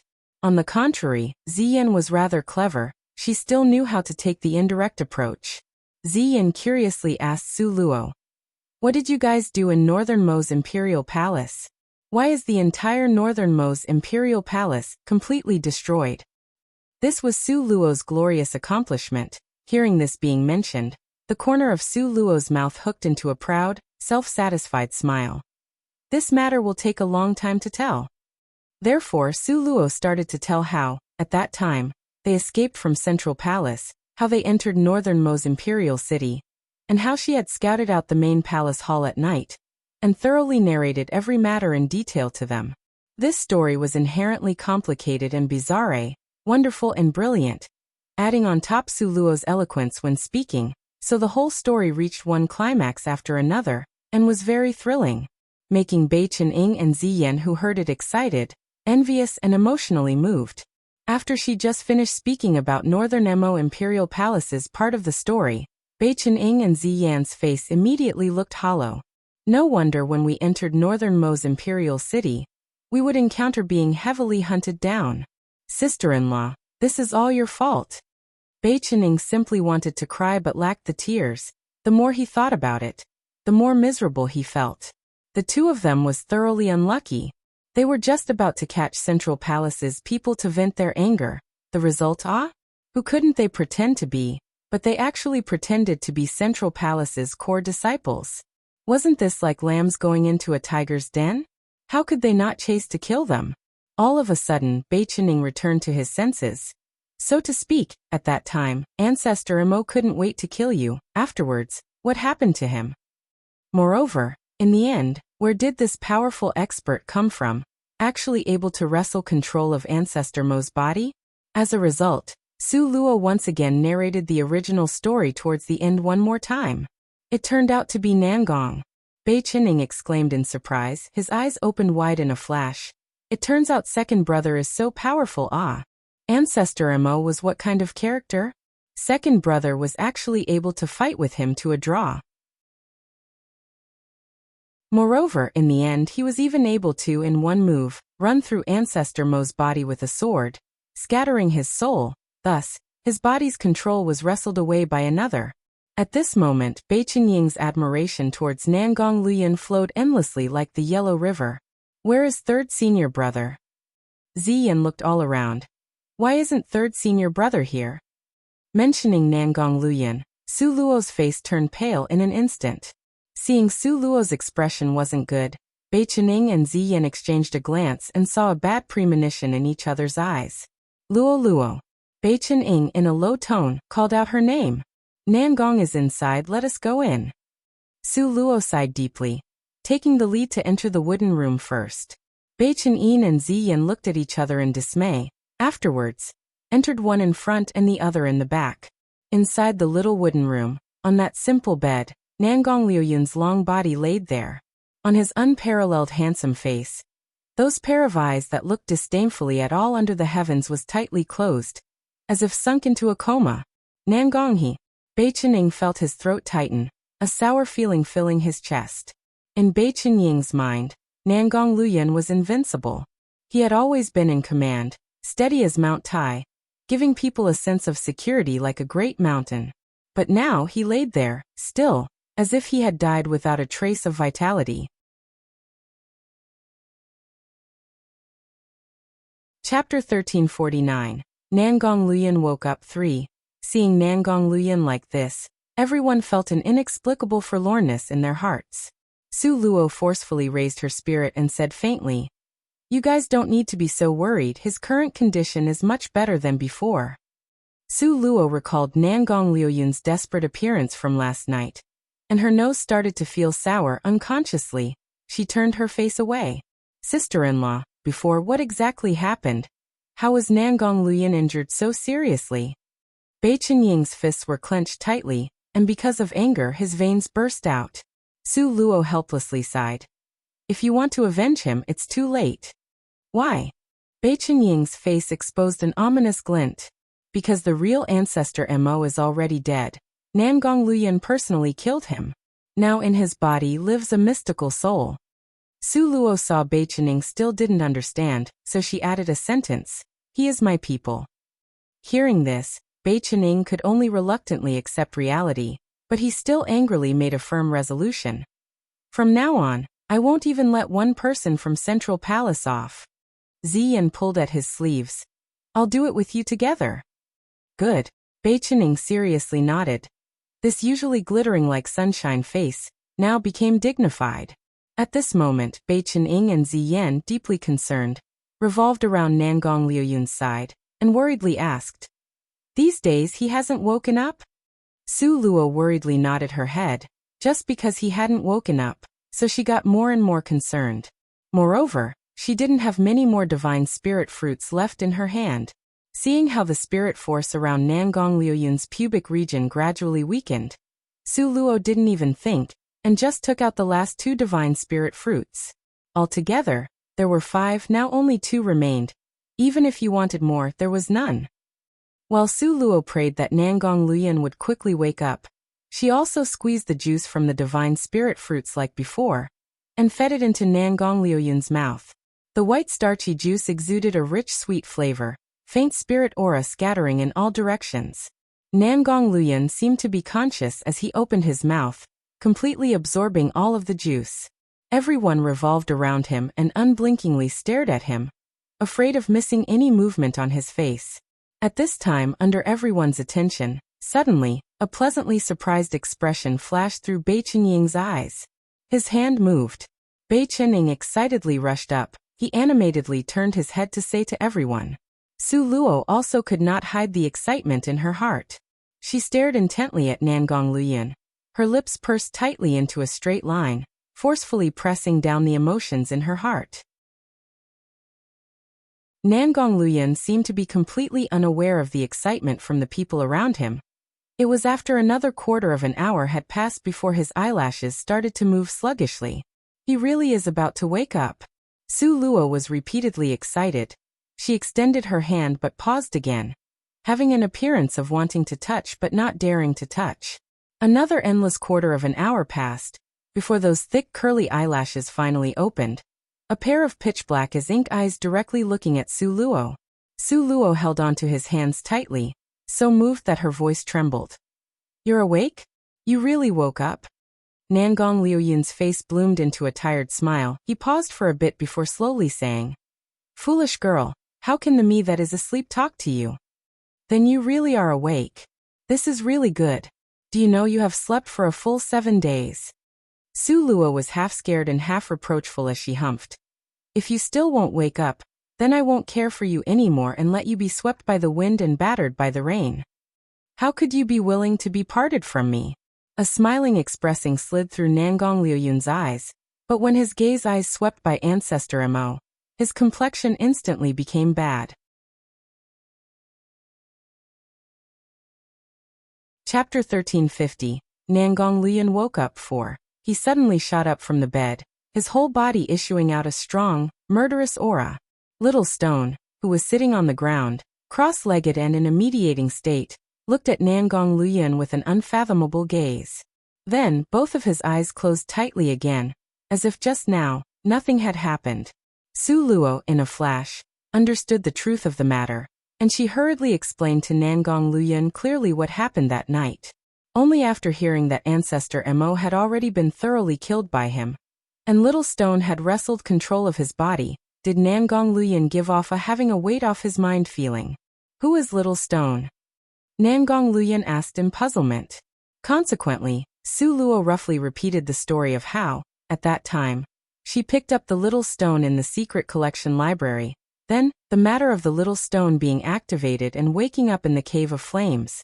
Then, that little stone was the one you found in the secret collection library? Beichening incredulously cried out in surprise. Every time this matter was mentioned, he would stamp his feet and hammer his chest to howl in grief endlessly. At that time, a group of people entered the secret collection library. After activating the mechanism, everyone was locked up. Only Nangong Liuyun and Su Luo were able to move about freely, to choose countless secret books at will, and also from that time on, Bei Qining firmly believed that Su Luo had astonishing luck. So he would firmly follow in her footsteps, but he never expected that at that time in the secret collection library, Su Luo didn't only get secret books. She even got that super mystical little stone. The little stone heard everyone discussing him, and gave a cold heavy humph, a huge pressure of a strong expert suddenly filling the air. Suddenly, the entire little wooden room gave crackling sounds. The ground rocked and swayed as if it was swinging back and forth. Bei Qining and others' face immediately became sunken. With a respectful expression, they hung down their heads. But Su Luo unhappily humphed. You only know how to release pressure. Your real strength hasn't even reached the commander rank. In any case, still stronger than you. The little stone coldly smiled without giving her any face. What? Still haven't reached the commander rank? Bei Qining cried out in surprise. Just now, the pressure little stone released, compared to his grandfather's, wasn't that much weaker. It even made First Elder lower his arrogant head, but his real strength was actually, you have a complaint? Little Stone's ice-cold gaze was like a snow sword shooting towards Bei Qining. Bei Qining spit out his tongue suddenly. He had no complaints, but he secretly laughed in his heart. If First Elder knew he had been fooled, very likely, he would be so angry as to jump about and wish he could kill himself. Indeed, just thinking about it was extremely amusing. A grave expression flashed across Nangong Liuyun's pale face. Ancestor Mo's strength is formidable, but all along he didn't make a move against First Elder. His heart might not be suspicious. Nangong Liuyun leaned against the mattress and said in a faint breath. Then what to do? Bei Qining immediately returned to his senses from rejoicing in others' misfortune. If First Elder came to realize the truth, and turned to come back, then weren't they just sitting around waiting for death? Now we must immediately leave. Nangong Liuyun closed his eyes. When he opened his eyes again, a clear coldness was in their depths. With regards to Nangong Liuyun's decision, the little stone very much approved. These words are correct. If First Elder turned to come back, he couldn't stop him. Su Luo saw that their idea were identical. Although she was worried about the condition of Nangong Liuyun's injuries, she still had no choice but to agree. In the time it took to wave a hand, the dragon-scaled horse lifted its hooves and, fast as lightning, had already run far away. Don't know for how long everyone ran. Suddenly, an abnormal fluctuation came from the air. Wait. Su Luo made the dragon-scaled horse stop. There is something different from within the right side of the forest. Bei Qining glanced at Su Luo and said, You guys stay in the carriage, I'll take a trip and run to have a look.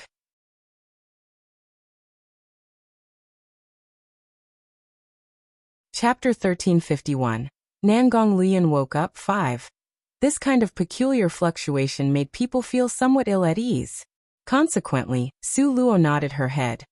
Let Ziyan go together with you. Ziyan and Bei Qining didn't go for very long before returning. When they returned, it wasn't only them. Ziyan's hand still carried a young lady in ragged clothing who was battered and exhausted. You guys, this is? Su Luo asked curiously. Ziyan spread out her hands. Extremely helpless, she said. Don't know if our luck was good or bad. By the time we went over, that huge but strange murderous aura had already disappeared without a trace. On the contrary, not being careful, we saw this unlucky young lady who was just being violently attacked by people. Ziyan placed this miserable young lady on the carriage floor, helping her lean against the carriage wall. Should we bring her along? Bei Qinying's brows were wrinkled. This young lady is of unknown origin, so abruptly appearing here, don't know if she will bring trouble. At that time, if they didn't bring her back, she certainly wouldn't have survived in the forest. Su Luo raised her eyes to look over. In the next moment, she suddenly laughed. What are you looking at? Why is it that you look as if you had discovered some treasure? Bei Qining saw Su Luo smiling like a thief, and immediately became curious, poking her in the arm. Su Luo and Nangong Liuyun exchanged a smile. This really is a lucky coincidence. I don't know many people in northern Mo, but this young lady, I just so happen to know. Su Luo smiled. Who is this young lady? Ziyan was also interested. Northern Mo's third princess. Su Luo smiled. Do you remember before I talked about it, in Northern Mo's clear spirit pool, when I washed away Ancestor Mo's aura and caused the unexpected mistake. That matter? That unlucky young lady is her? Ziyan's eyes opened wide in a flash. This was too coincidental, right? Actually able to run across her here? A seriousness and graveness flashed across Su Luo's expression. If I didn't guess wrongly, after that night, this third princess left her home. When all was said and done, she could not avoid some responsibility for this matter. A trace of shame streaked across Su Luo's heart, if at that time, she didn't let this third princess ecstatically raise from the ground to the heavens, then in the next instant threw her into hell from despair, maybe she also wouldn't have left home. Even almost met with Bei Chen-ying's eyes puckered slightly. Although this matter has a bit of a relationship with you, however, the main culprit is because her family is unreasonable. No matter if you did anything or not, the outcome of this matter still would develop in this direction. Nangong Liuyun leaned weakly against the soft cushion, gently stroking Su Luo's hair. Seldom would he endorse Bei Chen-ying's words. These words were reasonably said. Being praised by Nangong Liuyun, Bei Chen-ying was so excited that he almost floated up. Able to get Nangong Liuyun's praise was more difficult than advancing a level. Su Luo's eyes sparkled, a mysterious smile streaking across her eyes. You guys all feel that I should abandon this young lady? We are not a charitable organization. Moreover, along the way, there will be fights and murderous attacks. Even more of the time will be spent fleeing. An ordinary person simply is not suited for this kind of rhythm. Ziyan seriously nodded her head. Once we arrive at the next market, we can leave her a little more money. The road after that, she will have to walk alone. Su Luo's line of sight landed on Bei Chen-ying's body, and Bei Chen-ying hurriedly nodded. What Ziyan said is very right, Luo. You cannot be excessively soft-hearted. With regards to them who were climbing the road of a strong expert, having a Virgin Mary's heart was unacceptable. Su Luo's line of sight landed on Nangong Liuyun's body once again. Nangong Liuyun actually smiled. In a spoiling manner he rubbed her head. If you want to raise her for fun, then bring her. Attending to you left and right as a servant is also not bad.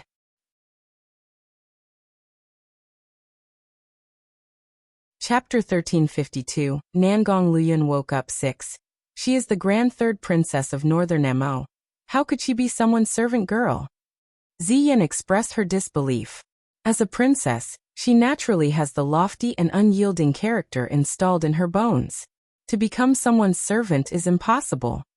Bei Chen-ying, also smiling, shook his head. He knew Nangong Liuyun was very pampering towards Su Luo. But to spoil her to that degree, wasn't it a bit too much? You guys don't believe it? Nangong Liuyun raised a brow. Yes. The two people spoke in unison and nodded their heads. Without waiting for Nangong Liuyun to speak, Su Luo then took over the conversation. Then fine, let's make a bet. Su Luo waved her hand. How about this? If this young lady recognizes me as her master, the two of you will lose. Otherwise, you guys will win. What are the stakes? These two children that were being forced into bitter hardship were still excited. If you guys win, we'll agree to one condition from you guys and vice versa. Nangong Liuyun's lips were all smiles, a mysterious meaning flitting through his eyes. Able to get Nangong Liuyun's promise, naturally couldn't be better. Bei Chen-ying and Ziyan exchanged a glance and both nodded, expressing their approval. But the time must not exceed 2 hours. Su Luo's face was full of smiles. Don't need 2 hours, don't even need a cup of tea's time. A trace of suspicion flashed through Bei Chen-ying and Ziyan's eyes, thinking in their heart. Could it be Su Luo really had a special means? But after thinking back and forth they couldn't think of anything, therefore they said, fine, just set it like this. Okay. Su Luo's smile was very infuriating. Su Luo's sleeve swept by, and the eyelashes of this third princess from Northern Mo trembled slightly. Afterwards, she regained consciousness. She opened her eyes and saw a group of people encircled around her. She couldn't help but be greatly terrified. You guys, who are you guys? People that saved you. Su Luo concisely and comprehensively said. How do you feel? Is there anywhere that doesn't feel comfortable? Third princess lowered her head and saw the purplish-red scars on her body. Momentarily, terrifying memories, like a tide, rushed out wildly. Those fragments of chaos, her figure in a difficult situation, desperate breathing. No, I. Third princess used both hands to protect her chest, face covered with the stains of tears, anxious and not knowing what to do. Su Luo looked at her faintly. Rest assured, the other party didn't prevail. Your body is still pure and clean. Su Luo's finger that was originally pointed towards Beichening turned around and pointed to Ziyan. It's her who saved you. Su Luo's manner couldn't be said to be gentle, but it gave people a feeling of trustworthiness. Immediately, it made this princess calm down. Really nothing happened to me. Third princess asked in disbelief. You don't believe me? Su Luo frowned slightly. Believe, naturally believe. Third princess was so excited that she cried and laughed. Then, she turned to give her thanks to Ziyan. Beichening silently pointed to himself. Why was it that she didn't thank him? He was the person that put in the hard work, okay? Su Luo speechlessly rolled her eyes at him. She had seen when girls give thanks for favor then would devote their heart to that person. In order to avoid trouble, Su Luo simply put all the credit on Ziyan's back. Beichening naturally didn't know that Su Luo's thought process had jumped that far. He was merely complaining that he was overlooked. Come, drink a cup of water, eat a medicinal pill. Su Luo noiselessly took out a cup of celestial spirit water, and that mind pill from her space. This third princess's talent was a rarely seen genius. Many so-called children from influential families' talent couldn't be compared to hers. Before Su Luo already had thoughts of accepting her to be at her side. However, along the way, she was being chased to be killed. Where would she have the inclination to consider this matter? Didn't expect that among the darkness, this was destined. While passing by en route to somewhere else, she was even able to encounter this matter. Wasn't her luck too much in defiance of the natural order?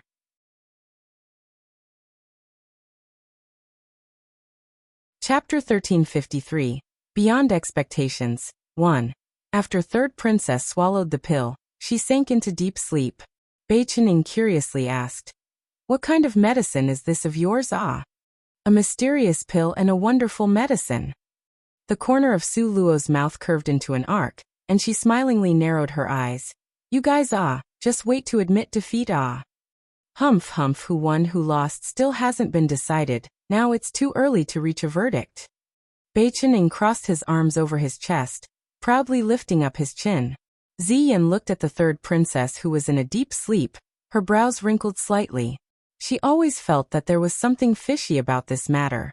Under everyone's gaze, very quickly, third princess woke up slowly. She opened her perplexed eyes and rubbed her drowsy eyes. When her gaze landed on Su Luo master, third princess's face immediately changed to seriousness, and she kneeled down to salute Su Luo. Hiss! In the wake of third princess's reverent call, Beichening and Ziyan suddenly sucked in a breath of cold air.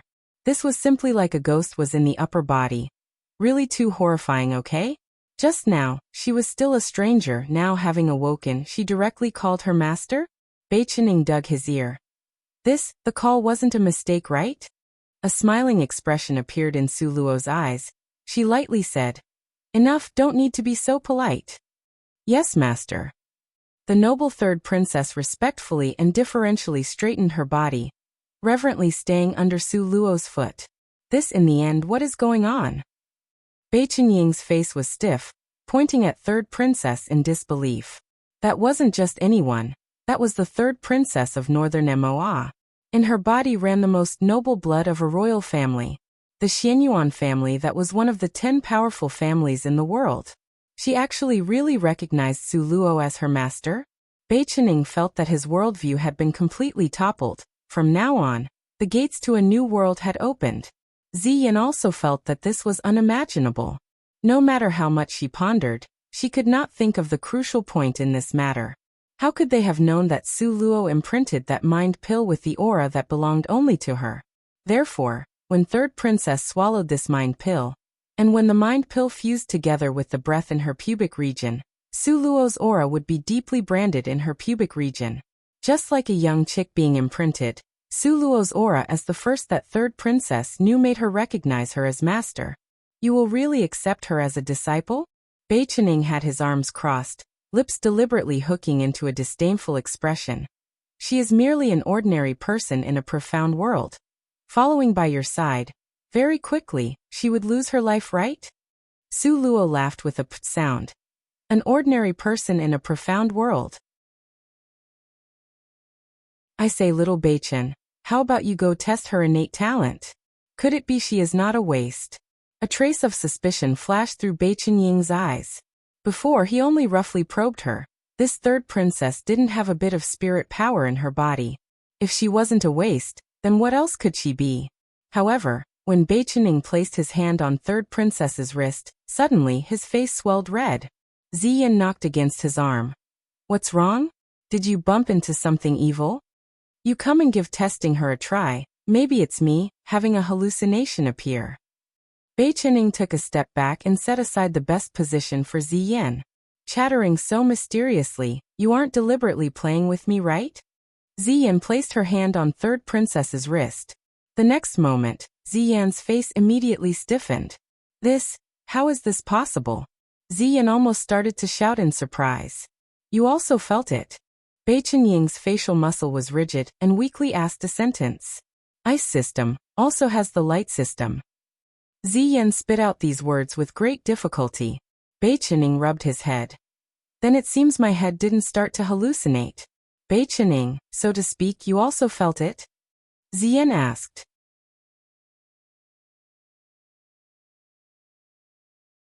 Chapter 1354, Beyond Expectations 2.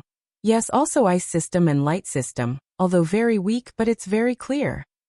Bei Chening scratched his head, his gaze turning to Su Luo's body. Sister-in-law, what's the fishy thing in this matter? Clearly before, her body didn't have a bit of spirit power. Ziyin also followed along and nodded her head. At that time when she was saving her, she was afraid the opponent might have purposefully set up a trap. Therefore, she had meticulously checked third princess's body, confirming that she was a normal person before bringing her back. However, now, this young lady actually directly changed from a waste to a gifted talent? What's even more mystical was that when she opened her eyes, she directly recognized Su Luo as her master. That direct and not fooling around appearance simply made people feel shocked. Su Luo smiled. In fact, she is a gifted talent from birth, only, when these two elements combined together, they mutually suppressed each other. Therefore, she seems like an ordinary person and a waste, because even a crystal ball couldn't detect it. But now, a special method was used to release the element in her body. As a result, you are able to sense it. When Su Luo was talking about this matter, she was full of tears, because she herself, at that time, also ate enough of this suffering. Fortunately later, she had Nangong Liuyun's help to bring her to the mysterious palace to test again. Otherwise, her life would be completely different from her current one. Thinking of this, Su Luo glanced back, her pitch-black as ink gaze landing on Nangong Liuyun's body. Nangong Liuyun also just so happened to be looking at her. Two people's gaze converged in mid-air, a glance full of deep emotions. Their eyes flashed with affection only the other would understand. Cough, cough, cough. Bei Chenying's fist was at the side of his lips. He deliberately interrupted their moment of tender feelings. Then, why did she recognize you as master? Ziyin also really wanted to know about this question. Su Luo pursed her lips with a mysterious smile. Mind pill this thing, for the time being. She should still keep it confidential. If it was to spread out, wouldn't other people take her as an evildoer? Nangong Liuyun slanted a harsh gaze at Bei Chening. Bear in mind that you must accept the loss. Only now did Bei Chening remember that they had gambling stakes. If he and Ziyin lost, then they would lose a condition to Nangong Liuyun and Su Luo. If you agree to a bet, you must accept the loss. Su Luo raised an eyebrow with an air of complacency. Clearly knew this was a gamble she would certainly win. Winning didn't really have a bit of pressure. If Bei Chening knew Su Luo's thought in her heart at this moment, he certainly would stamp his feet and hammer his chest. Having gotten a small advantage, who would sell their so-called good behavior like this? Did she still want others to live? Bei Chening became sullen, weakly pulling at Su Luo's sleeves, and used a pleading expression to miserably beg her. "Sister-in-law, I beg you to let me off." Ziyan laughed happily with both hands at her hips. From her perspective, Su Luo definitely wouldn't make it difficult for her. A crafty light flashed through Su Luo's eyes, and exchanged a glance with Nangong Liuyun. Both sides nodded with tacit understanding. Uh-huh. Nangong Liuyun gave a light cough. "You guys must immediately execute this condition or leave it for later?" "Immediately execute what condition?" "Again, leave what condition for later?" Bei Qining immediately stopped Ziyan, who was about to decide, as he anxiously asked. "That's right, this condition must be said clearly." Ziyan realized afterwards and nodded her head. "This condition that must be immediately carried out." Su Luo had one hand tapping her chin unhurriedly. She swept them a glance and calmly said, "Since it's a gamble you both decided together, then I won't separate you guys. Save some trouble. You guys say, am I right?" Once they heard it could be carried out together, the two of them secretly let out a breath of relief. Through this period of cooperation, Bei Qining and Ziyan both felt that the other was a good partner. The two of them also cultivated a bit of tacit understanding.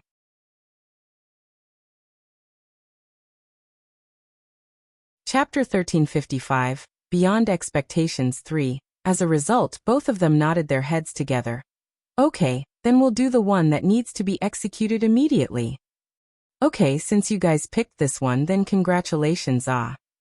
Both of Su Luo's hands made the gesture for congratulations. "What are you congratulating us for?" Bei Qining frowned. Suddenly, a bad premonition arose from his heart, as if a huge pit was in front of them, waiting for them to jump in. As a result, he wavered and stared at Su Luo, not daring to agree to anything. "Congratulating the two of you for getting married."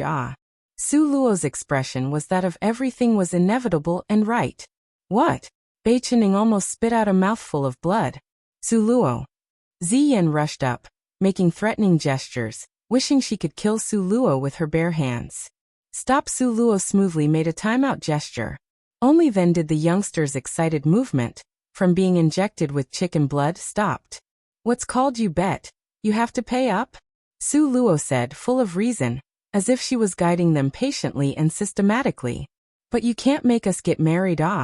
3 black lines appeared on Bei Qining's forehead, as he righteously and indignantly tightly clenched his fist. "That's right. Don't say these words together, not a bit of it exists." Ziyan had both hands placed on her hips as she loudly resisted. "But the condition was something you both agreed to." Su Luo smiled calmly. "But," Bei Qining fiercely shook his head. "Out of the question. Change the condition." "Must change the condition."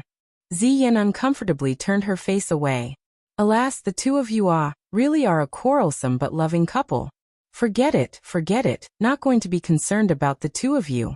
I'll just let you guys develop freely." Su Luo pretended to be impatient as she waved her hands. Bei Qining became unhappy. "What do you mean develop freely? Who wants to develop freely?" Ziyan slanted a horizontal glance at Bei Qining. "Who wants to develop freely with you? Absolutely not." Seeing that the two of them was about to start to quarrel, Su Luo helplessly held her forehead. "Then you guys want to choose to fulfill the condition by yourselves? Must do it alone." The two people once again spoke in union. Really indeed have rapport. Su Luo muttered in a low voice, before those two people flipped out on her. She corrected herself to say, "Since it's like this, then I'll just let this matter rest for now." In any case, she had already planted the seed. Whether it could grow to germination, it would all rely on themselves. In fact, how could Su Luo not detect the affection that secretly flashed through Bei Qinying's eyes? Only, she was preordained to not to be able to give him a response. So, she wanted to take advantage of the fact he hadn't stepped in too deep to free herself as soon as possible. Nangong Liuyun was so intelligent, wise and farsighted. How could he really not understand? Bei Qining wished he could have changed the subject earlier. His eyes moved here and there, finally landing on the body of the third princess on the side. "That's right. How did you suddenly appear in the forest?" In all honesty, Bei Qining really just wanted to change the subject and nothing more. Third princess's eyes were watching them without putting it to heart, and just ignored Bai Qining. Bai Qining was suddenly depressed. But now Su Luo's eyebrows jumped. Bai Qining's words reminded her. Su Luo carefully calculated. Based on third princess's strength as an ordinary person, walking from the imperial capital of northern Mo to the forest from just now, she would need at least 15 days. But now, it was less than 10 days, and she had already arrived. Was there something fishy in this? How could you have suddenly appeared in the forest? Su Luo asked with a frown. First Elder ordered. Third princess lifted her eyes, her expression serious and grave. Once these words were said, immediately, everyone was stunned. This matter was actually planned by First Elder. If Su Luo hadn't controlled Third Princess, then the result. But Su Luo's heart was set. If she didn't have the mind pill, she also wouldn't have agreed to take this Third Princess along. What did First Elder order you to do? Su Luo asked immediately after.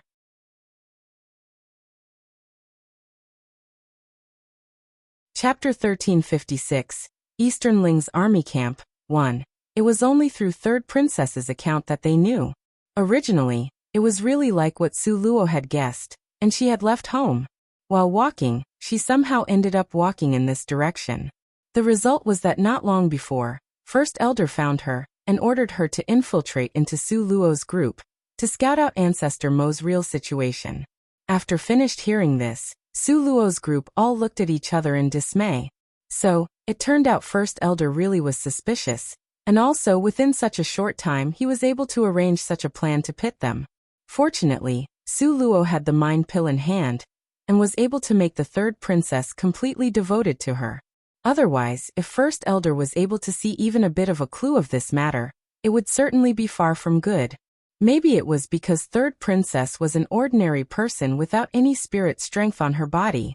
As a result, she was unlikely to cause any suspicions. Moreover, even if she was sacrificed, she wasn't worth pitying. So First Elder didn't even glance back, and took her out to use as a chess piece. First Elder wants you to inform him of the result? Su Luo faintly asked. Yes. As Su Luo's servant, whatever Su Luo asked, she would deferentially and respectfully answer. Then, do you know what to do now? Su Luo's mouth hooked into a smile that wasn't a smile. Yes. Third Princess respectfully said. Su Luo smiled. First Elder was counting his chickens before they hatched. He was afraid of Ancestor Mo, so he didn't dare to probe in person. Changed to Third Princess, who just so happened to have swallowed her mind pill. This scheme of First Elder's was destined to come up empty. Along the way, they talked and stopped. Very quickly, they had entered Eastern Ling's territory. After traveling for approximately 50 kilometers, Eastern Ling's army camp harshly extended all the way across up front.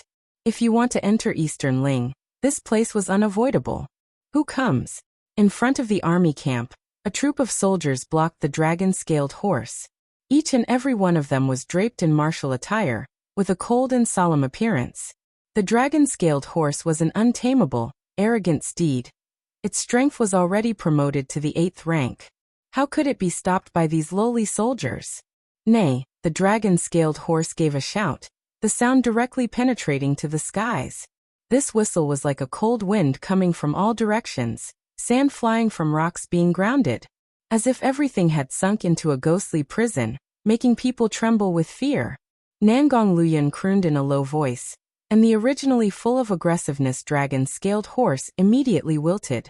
Like a little puppy obediently laid down in place.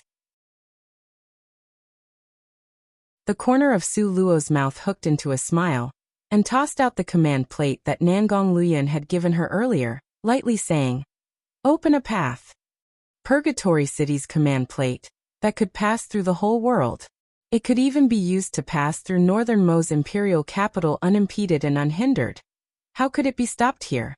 That head of the soldiers was already scared by the dragon-scaled horse.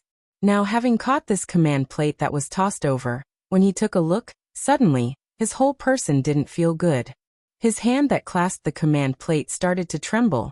In a trembling tone he said, Purgatory City? You say ah? Su Luo's gaze was serene and looked at him calmly and unhurriedly. Please enter. This lowly person will go immediately to inform the general. This head of soldiers used his fastest speed to run. and in the blink of an eye, his shadow had already disappeared. Su Luo couldn't help but laugh. How can he be scared to the point of becoming like this? Ziyan smilingly shook her head. With regards to the people on the mainland, Purgatory City is what kind of terrible existence? Scared to the point of becoming like this is normal. Now Su Luo became a bit more curious about the mysterious Purgatory City.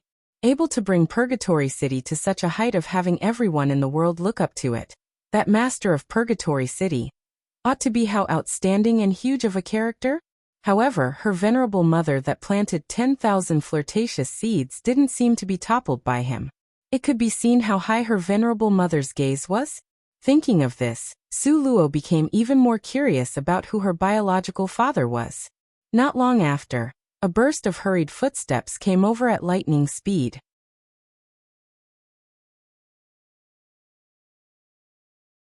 Chapter 1357. Eastern Ling's Army Camp. 2.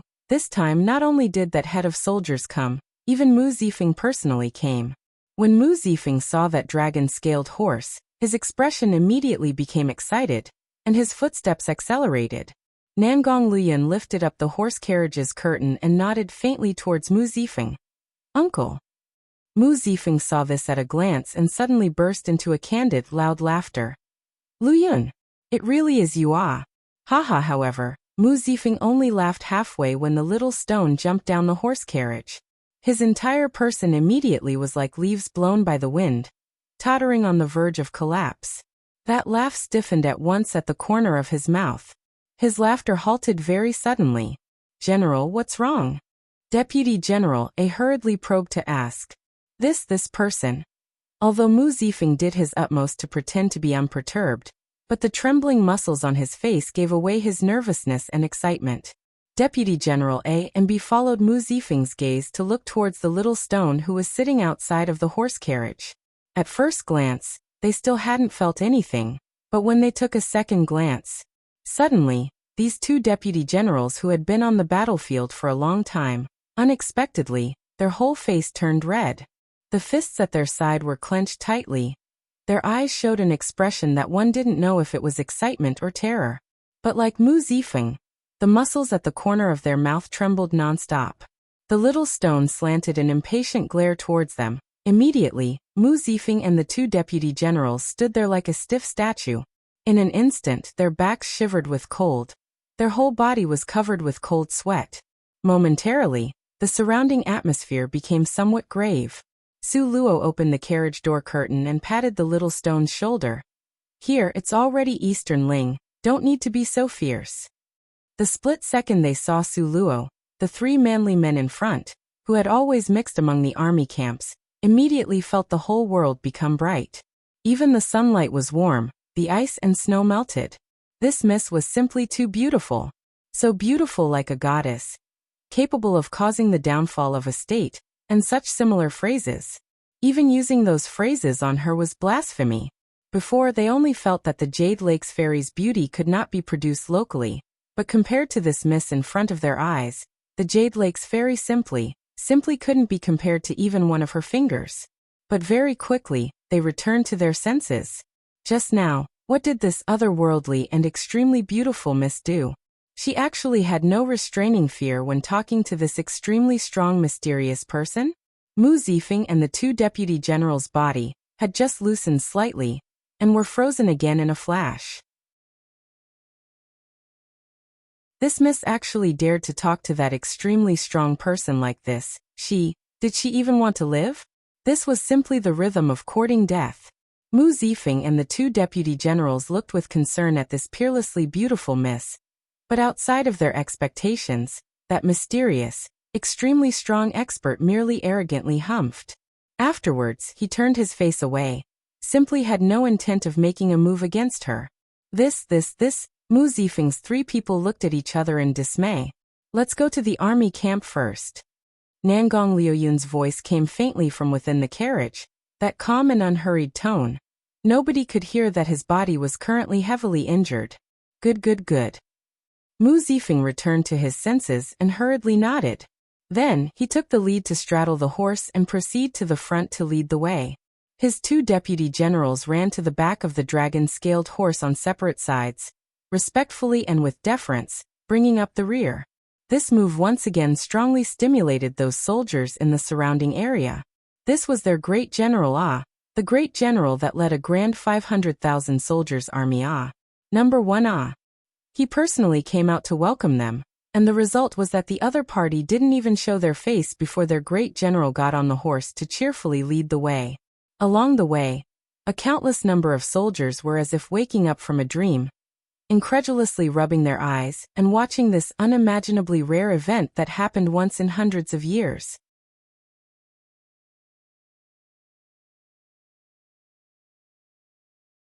Chapter 1358 Eastern Ling's Army Camp 3. All along the way, Mu Zifeng inwardly muttered apprehensively to himself. If it was not for the pressure of being a dignified great general, very likely, he would have turned his head around several more times in curiosity. At this moment, Mu Zifeng was extremely curious about that miss with a beauty that was out of this world. He remembered at that time Liuyun, this child, because of Su family's fourth miss, refused the marriage to Jade Lakesley family. That fourth miss from Su family he had specifically asked around about.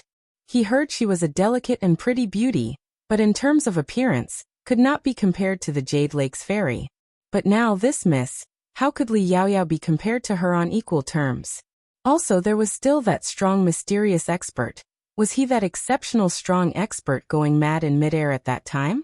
Afterwards he dispatched people to investigate, and discovered the million-strong Northern Mo soldiers had all been buried in place. This discovery simply made General Mu dizzy.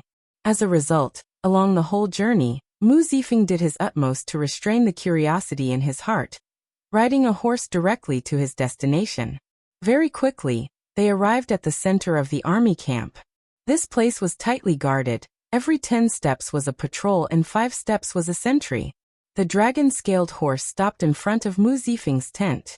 Su Luo supported Nangong Liuyun to get off the horse carriage. The Nangong Liuyun right now, besides his face being a little pale, that aristocratic bearing and exceptional magnificence that came from his whole body, gave off an awe-inspiring radiance, such that people didn't dare to stare straight at him. Nangong Liuyun and Su Luo entered the tent at the center of the camp side by side. Only after did Mu Zifeng's group enter. Waiting until after everyone had sat down, Mu Zifeng pulled Nangong Liuyun to the side. He pretended to accidentally knock into his arm and pointed to elder ancestor Mo and said in a low tone, "This is." Nangong Liuyun smiled faintly. "Don't know what matter uncle wants to ask about? Is that person the one that 7 days ago went to Kof, Northern Mo's army camp?" Mu Zifeng's tone had a trace of nervousness.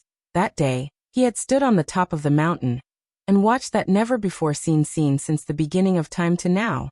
As long as he closed his eyes, that scene would appear in his mind. Often, just recalling it would make his whole body covered in cold sweat. He had heard of killing people like cutting wheat, but that person killing people, how could it be only just cutting wheat? That was simply wrapping everything up in one go. One fist smashed over, and with crashing sounds, a whole area of people would fall. And this area was composed of 10,000 people units. Nangong Liuyun's lips pursed in a smile, as he calmly nodded his head. If uncle is talking about that day's matter of Northern Mo's entire army being wiped out, then that's right, it is him. Mu Zifeng seemed to have been struck by lightning. Immediately, his entire body became rigid. Originally, he only had suspicions, really didn't expect it was true. Cold sweat started to flow out on Mu Zifeng's back. Really, in the time it took to lift a hand, 1 million strong manly soldiers were wiped out. How terrible was this person? Let alone to say, this exceptionally strong expert seemed gloomy and cold. He was afraid even a slight inattentiveness would offend him. You and that vulnerable elder have some friendship? Mu Zifeng asked in a low voice. He didn't have any other request, just wished that this exceptionally strong expert wouldn't randomly go crazy, resulting in Eastern Ling's army ending up the same as Northern Mo's army. Apart from this, he had no other requests. Nangong Liuyun stood with hands behind his back. He took a glance toward Su Luo's direction. If uncle has some matters, then might as well go over to request it from Luo Luo. He is Luo Luo's people. Luo? Mu Zifeng said in surprise. If he didn't remember wrong at that time, that concubine's daughter from Su Manor seemed to be called Su Luo. Ah. That's right, she is precisely Su Luo. Nangong Liuyun seemed to have guessed his thoughts, and faintly nodded his head. What? Mu Zifeng almost jumped up from being scared, so excited that he almost bit his own tongue and stammeringly asked, What did you say?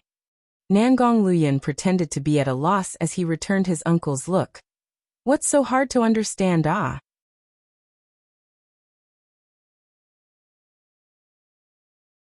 Chapter 1359, Eastern Ling's Army Camp 4. No, not that, what I just said. The news was too shocking, to the extent that this stately great general swallowed his saliva with great difficulty. Only after a long while was he able to organize his words, and excitedly open his eyes wide. You just said, that otherworldly, extremely beautiful miss is precisely that Su Luo you admired? Yes. Nangong Liuyun nodded his head deadly earnestly, and returned to ask a sentence. Is there a problem with this? Seeing this outstanding and extraordinary nephew's aristocratic face looking unperturbed and calm, Mu Zifeng hated his expression until his teeth itched. How could there not be a problem? That Miss Su Luo was never this beautiful. At that time she was still young, now she has grown up. His Highness Prince Jin's tone was as though this was to be expected. Where would you find someone that changed so much? Ah. Mu Zifeng simply did not believe Nangong Liuyun's nonsense explanation. Moreover, his main focus was not on that matter. He asked, full of curiosity, that person, that exceptionally strong expert, is he really your Luo girl's people? Aha. Nangong Liuyun crossed his hands over his chest, leaned against a pillar, and casually nodded his head. How is this possible? No matter what, Mu Zifeng didn't believe it. He tried to explain. You don't know, that day this strong expert stood high up in the sky. A turn of his hand would cover the clouds and another turn, it would rain. This whole region of heaven and earth was all under his control. If I didn't guess wrong, then this is absolutely a saint-ranked expert. How could he listen and obey a little girl's words? Ah. It's not because Mu Zifeng looked down upon Su Luo, rather, that old man's strength was too much in defiance of the natural order. If you were to say his venerable person was an ancestor of a certain family, then uncle would absolutely believe you. Mu Zifeng patted his chest, and said with confidence. Nangong Liuyun sighed, and patted his little uncle. You really guessed right. Huh. Mu Zifeng's face was full of puzzlement. This person really is the elder ancestor of Central Palace. Nangong Liuyun gave a thumbs up.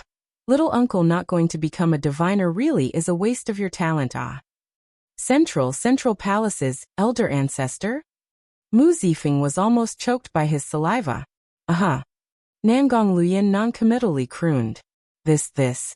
Mu Zifeng incredulously rubbed the back of his head, and kept going in circles around that pillar. Nangong Liuyun continued to lean against that pillar indifferently, the corner of his dark red lips hooking into a demonically charming smile. How could it be like this? That Su Luo is just so amazing like that? Mu Zifeng with great difficulty calmed down. When he opened his mouth, those words came out. He really couldn't understand it. Ah. He couldn't come to a realization. Ah. That was Central Palace, one out of the 10 strong powers. Ah. Maybe my family's Luo has outstanding character. Nangong Liuyun unhurriedly squeezed out such an answer. What? Mu Zifeng speechlessly rolled his eyes at him. It's true, my family's Luo girl looks good, has good character, also has good luck. She is all kinds of good. There isn't anything not good about her. Nangong Liuyun raised his chin and an eyebrow, praising with an air of complacency. What? Mu Zifeng turned silent. He really didn't know. This person, his nephew who had been stuck with the label of being cold and cruel, could actually be complacent, like a child showing off his own toys. In the end, Nangong Liuyun half narrowed his eyes from being pleased with himself. If you want Eastern Jing's army camp to be safe and secure, then you must fawn upon my family's Luo girl properly. Finished speaking, Nangong Liuyun tossed his sleeves and leisurely walked to Su Luo's side. At this moment, Mu Zifeng used a bright and shining gaze to look at Su Luo. That look made Su Luo's hair stand on end. Why? Is your uncle looking at me as if I am the goddess of salvation? Su Luo was looked at until her heart felt uneasy. In addition, is this considered me meeting your family's older generation? Should I behave a bit more dignified? A bit more clever and cute?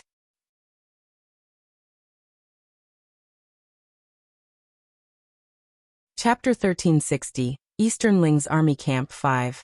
Nangong Liuyun howled with laughter in his heart, but on the surface he calmly shook his head and intimately knocked once on Su Luo's forehead. No need. You just wait for him to come and pay his respects. How could he be willing to let his family's treasured Luo suffer any grievances?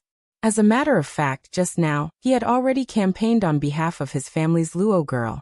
Mu Zifeng naturally would use the gaze of looking at the goddess of salvation when looking at Su Luo, because her happiness or anger would directly impact the entire Eastern Ling's army camp's safety. Mu Zifeng bowed his body slightly, accompanying it with a smiling face. Miss Su, this whole journey must have made you travel-worn. Do you need to bathe to clean off the dust? Want to eat something or drink something? Just issue a command. Whatever matters you might have, you mustn't be too polite. Su Luo stared blankly. In the normal course of things, when meeting Nangong Liuyun's relatives from the older generation, she ought to be the one they get picky about. Just like at that time she was disdained by Emperor Jing. This attitude of Mu Zifeng's was somewhat outside of her expectations. Su Luo faintly smiled. No problem, no problem. General Mu, please sit. Sit at the same time, Mu Zifeng's attitude was simply more respectful and polite than he would be towards Emperor Jing, even to the point of not daring to breathe loudly. Su Luo silently inquired towards Nangong Liuyun, but he only gave her an intimate glance, as if he didn't see her question. Soon after, he picked up the tea and started to enjoy it. This time, does Miss Su want to return to the capital? Mu Zifeng didn't have anything to say, so he found something to say. At that time, a countless number of people said that this Miss Su was not worthy of Liuyun. But now, it seemed Liuyun's vision was simply too good. If Miss Su wasn't worthy of him, then in this world, who still was worthy of him? No matter what side you were considering from, they were a perfect pair of jade annulus arranged by the heavens. Yes, I'll first make a trip back to the capital. Su Luo nodded her head. Nangong Liuyun's health wasn't good. He needed to return to the capital and recuperate properly. This time, Miss Su returning to the capital will absolutely be able to win an honor on behalf of our Eastern Ling. Mu Zifeng excitedly said. Win an honor? Win what honor? Su Luo's mind drifted completely outside of this situation, her face full of puzzlement. The four countries' power struggle battle. Mu Zifeng saw Su Luo didn't know, and he immediately started to talk about it because his interest was evoked.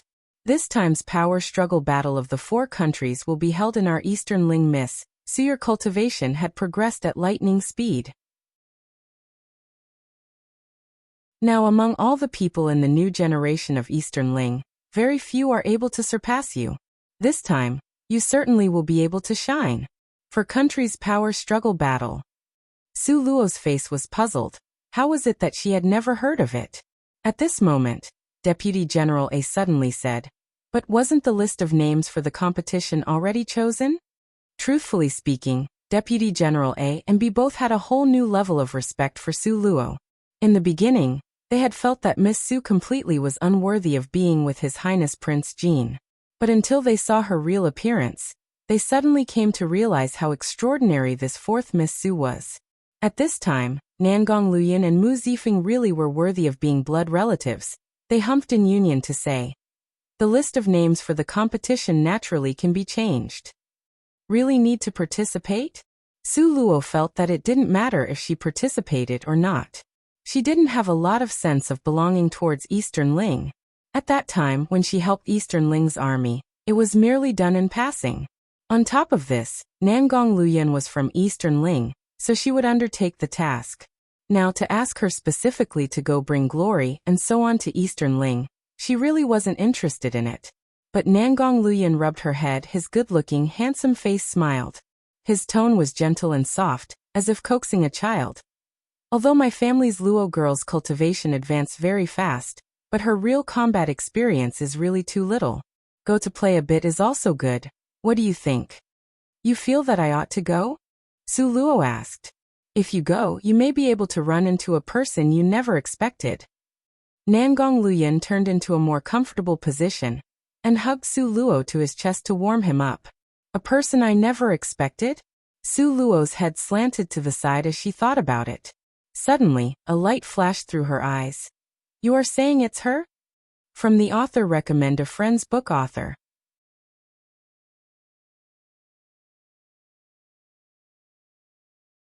Chapter 1361, Returned as a King 1. And it's precisely her. Nangong Liuyun's face spread out into a smile. His handsome countenance was like a flower that opened, blooming with exceptional brilliance. Su Luo's brows nodded slightly. That name was like a poisonous viper entrenched in her heart, impossible to get rid of. She didn't know up until now to what cultivation she had finally grown into. What puzzle are you guys talking about? Bei Chening leaned in close, that pair of good-looking peach blossom eyes giving off a curious radiance. Nothing. Su Luo and Nangong Liuyun said this word in unison. Bei Chening's pretty, water caltrip-shaped lips flattened. You guys joined together to bully me. Su Luo had both hands at her hips, her smile harboring evil intentions. Just bully you, so what? The corner of Nangong Liuyun's mouth hooked into a pondering smile. Just supporting my wife to bully you, so what? Uft. Ziyan suddenly laughed from being amused. She completely didn't expect the cold as an iceberg third senior brother would actually have such a cute side. She helplessly patted Bei Chenying's shoulder. Be obedient, come over to older sister here. Older sister will love you dearly. Seeing them play in a group, the gaze Mu Zifeng looked at Su Luo became a bit more complicated. The rest of those people were all children of influential families, born into nobility. They had always rejected outsiders. Not only did this Miss Su become one with them, she was faintly even being chased after in popularity. He heard that at that time Su Ziyan, in order to avoid Jade Lakesley family bearing grudges against him, he drove this Miss Su out of the family. If Su Ziyan was to know of Miss Su's accomplishments now then. Mu Zifeng stole a glance at that rightfully cold, mysterious, strong expert who was sitting down. His heart jumped, then what was called Schadenfreude, that feeling, emerged. He really was looking forward to when Su Ziyan found out that the daughter he sacrificed at that time had returned like a king. What would his expression be? A pity he still needed to guard the northeast border. Otherwise, he would be able to enter the capital and have a look. Su Luo and them didn't reside in the army camp for long. After getting some supplies, they continued on their journey soon after. On the road, the little stone was disdainful of the spirit force outside for being too coarse and mixed. He demanded Su Luo to send him back into her space. This, can I take it into my space? Su Luo blinked her eyes. Her space could not keep a living person. If it was possible, at that time, she would have been able to put Nangong Liuyun in her space. But the little stone only shot her an indifferent glance. Do you think the me right now is a living person? Su Luo was immediately choked by this. She thought a bit. And it's true that Ancestor Mo's body was merely a puppet. The little stone's soul hadn't fused completely with this body. Then let's try it. Su Luo paused, one hand placed on Ancestor Mo's sleeves, and said in a low voice, collect. A white light flashed by, and Ancestor Mo's body disappeared in place. Su Luo's space could only accept Ancestor Mo. Other people, she simply had no way of doing it. Before, the dragon-scaled horse was barely possible, but after arriving at the army camp, it got angry. As a result, when they left, Ziyan and everyone else each got a highest quality Fergana horse. Even third princess was riding a horse. Inside the dragon-scaled horse carriage was very empty. Only Su Luo and Nangong Liuyun remained. Nangong Liuyun expressed that he was very satisfied with the current situation. Su Luo sat, leaning against the carriage wall, while Nangong Liuyun half-lied on the carriage board, his head using Su Luo's knees as a pillow. His eyes was closed, the spirit power revolving around in his body. Warm and gentle sunshine passed through the curtain that was lifted up, shining into the carriage. The light was so bright that she could even see the fine hairs on his ears very clearly. Su Luo looked at him not moving, a faint doting light flashing through her eyes. That you're tuning in to the Li Mei's Wuxia Whispers YouTube channel. We're so grateful for your support, and don't forget to subscribe to join us on this incredible journey through captivating stories. Your generosity through donations truly makes a world of difference, as it's the primary source of revenue that allows me to expand and enhance this channel for you. Thank you from the bottom of my heart for being a part of this adventure.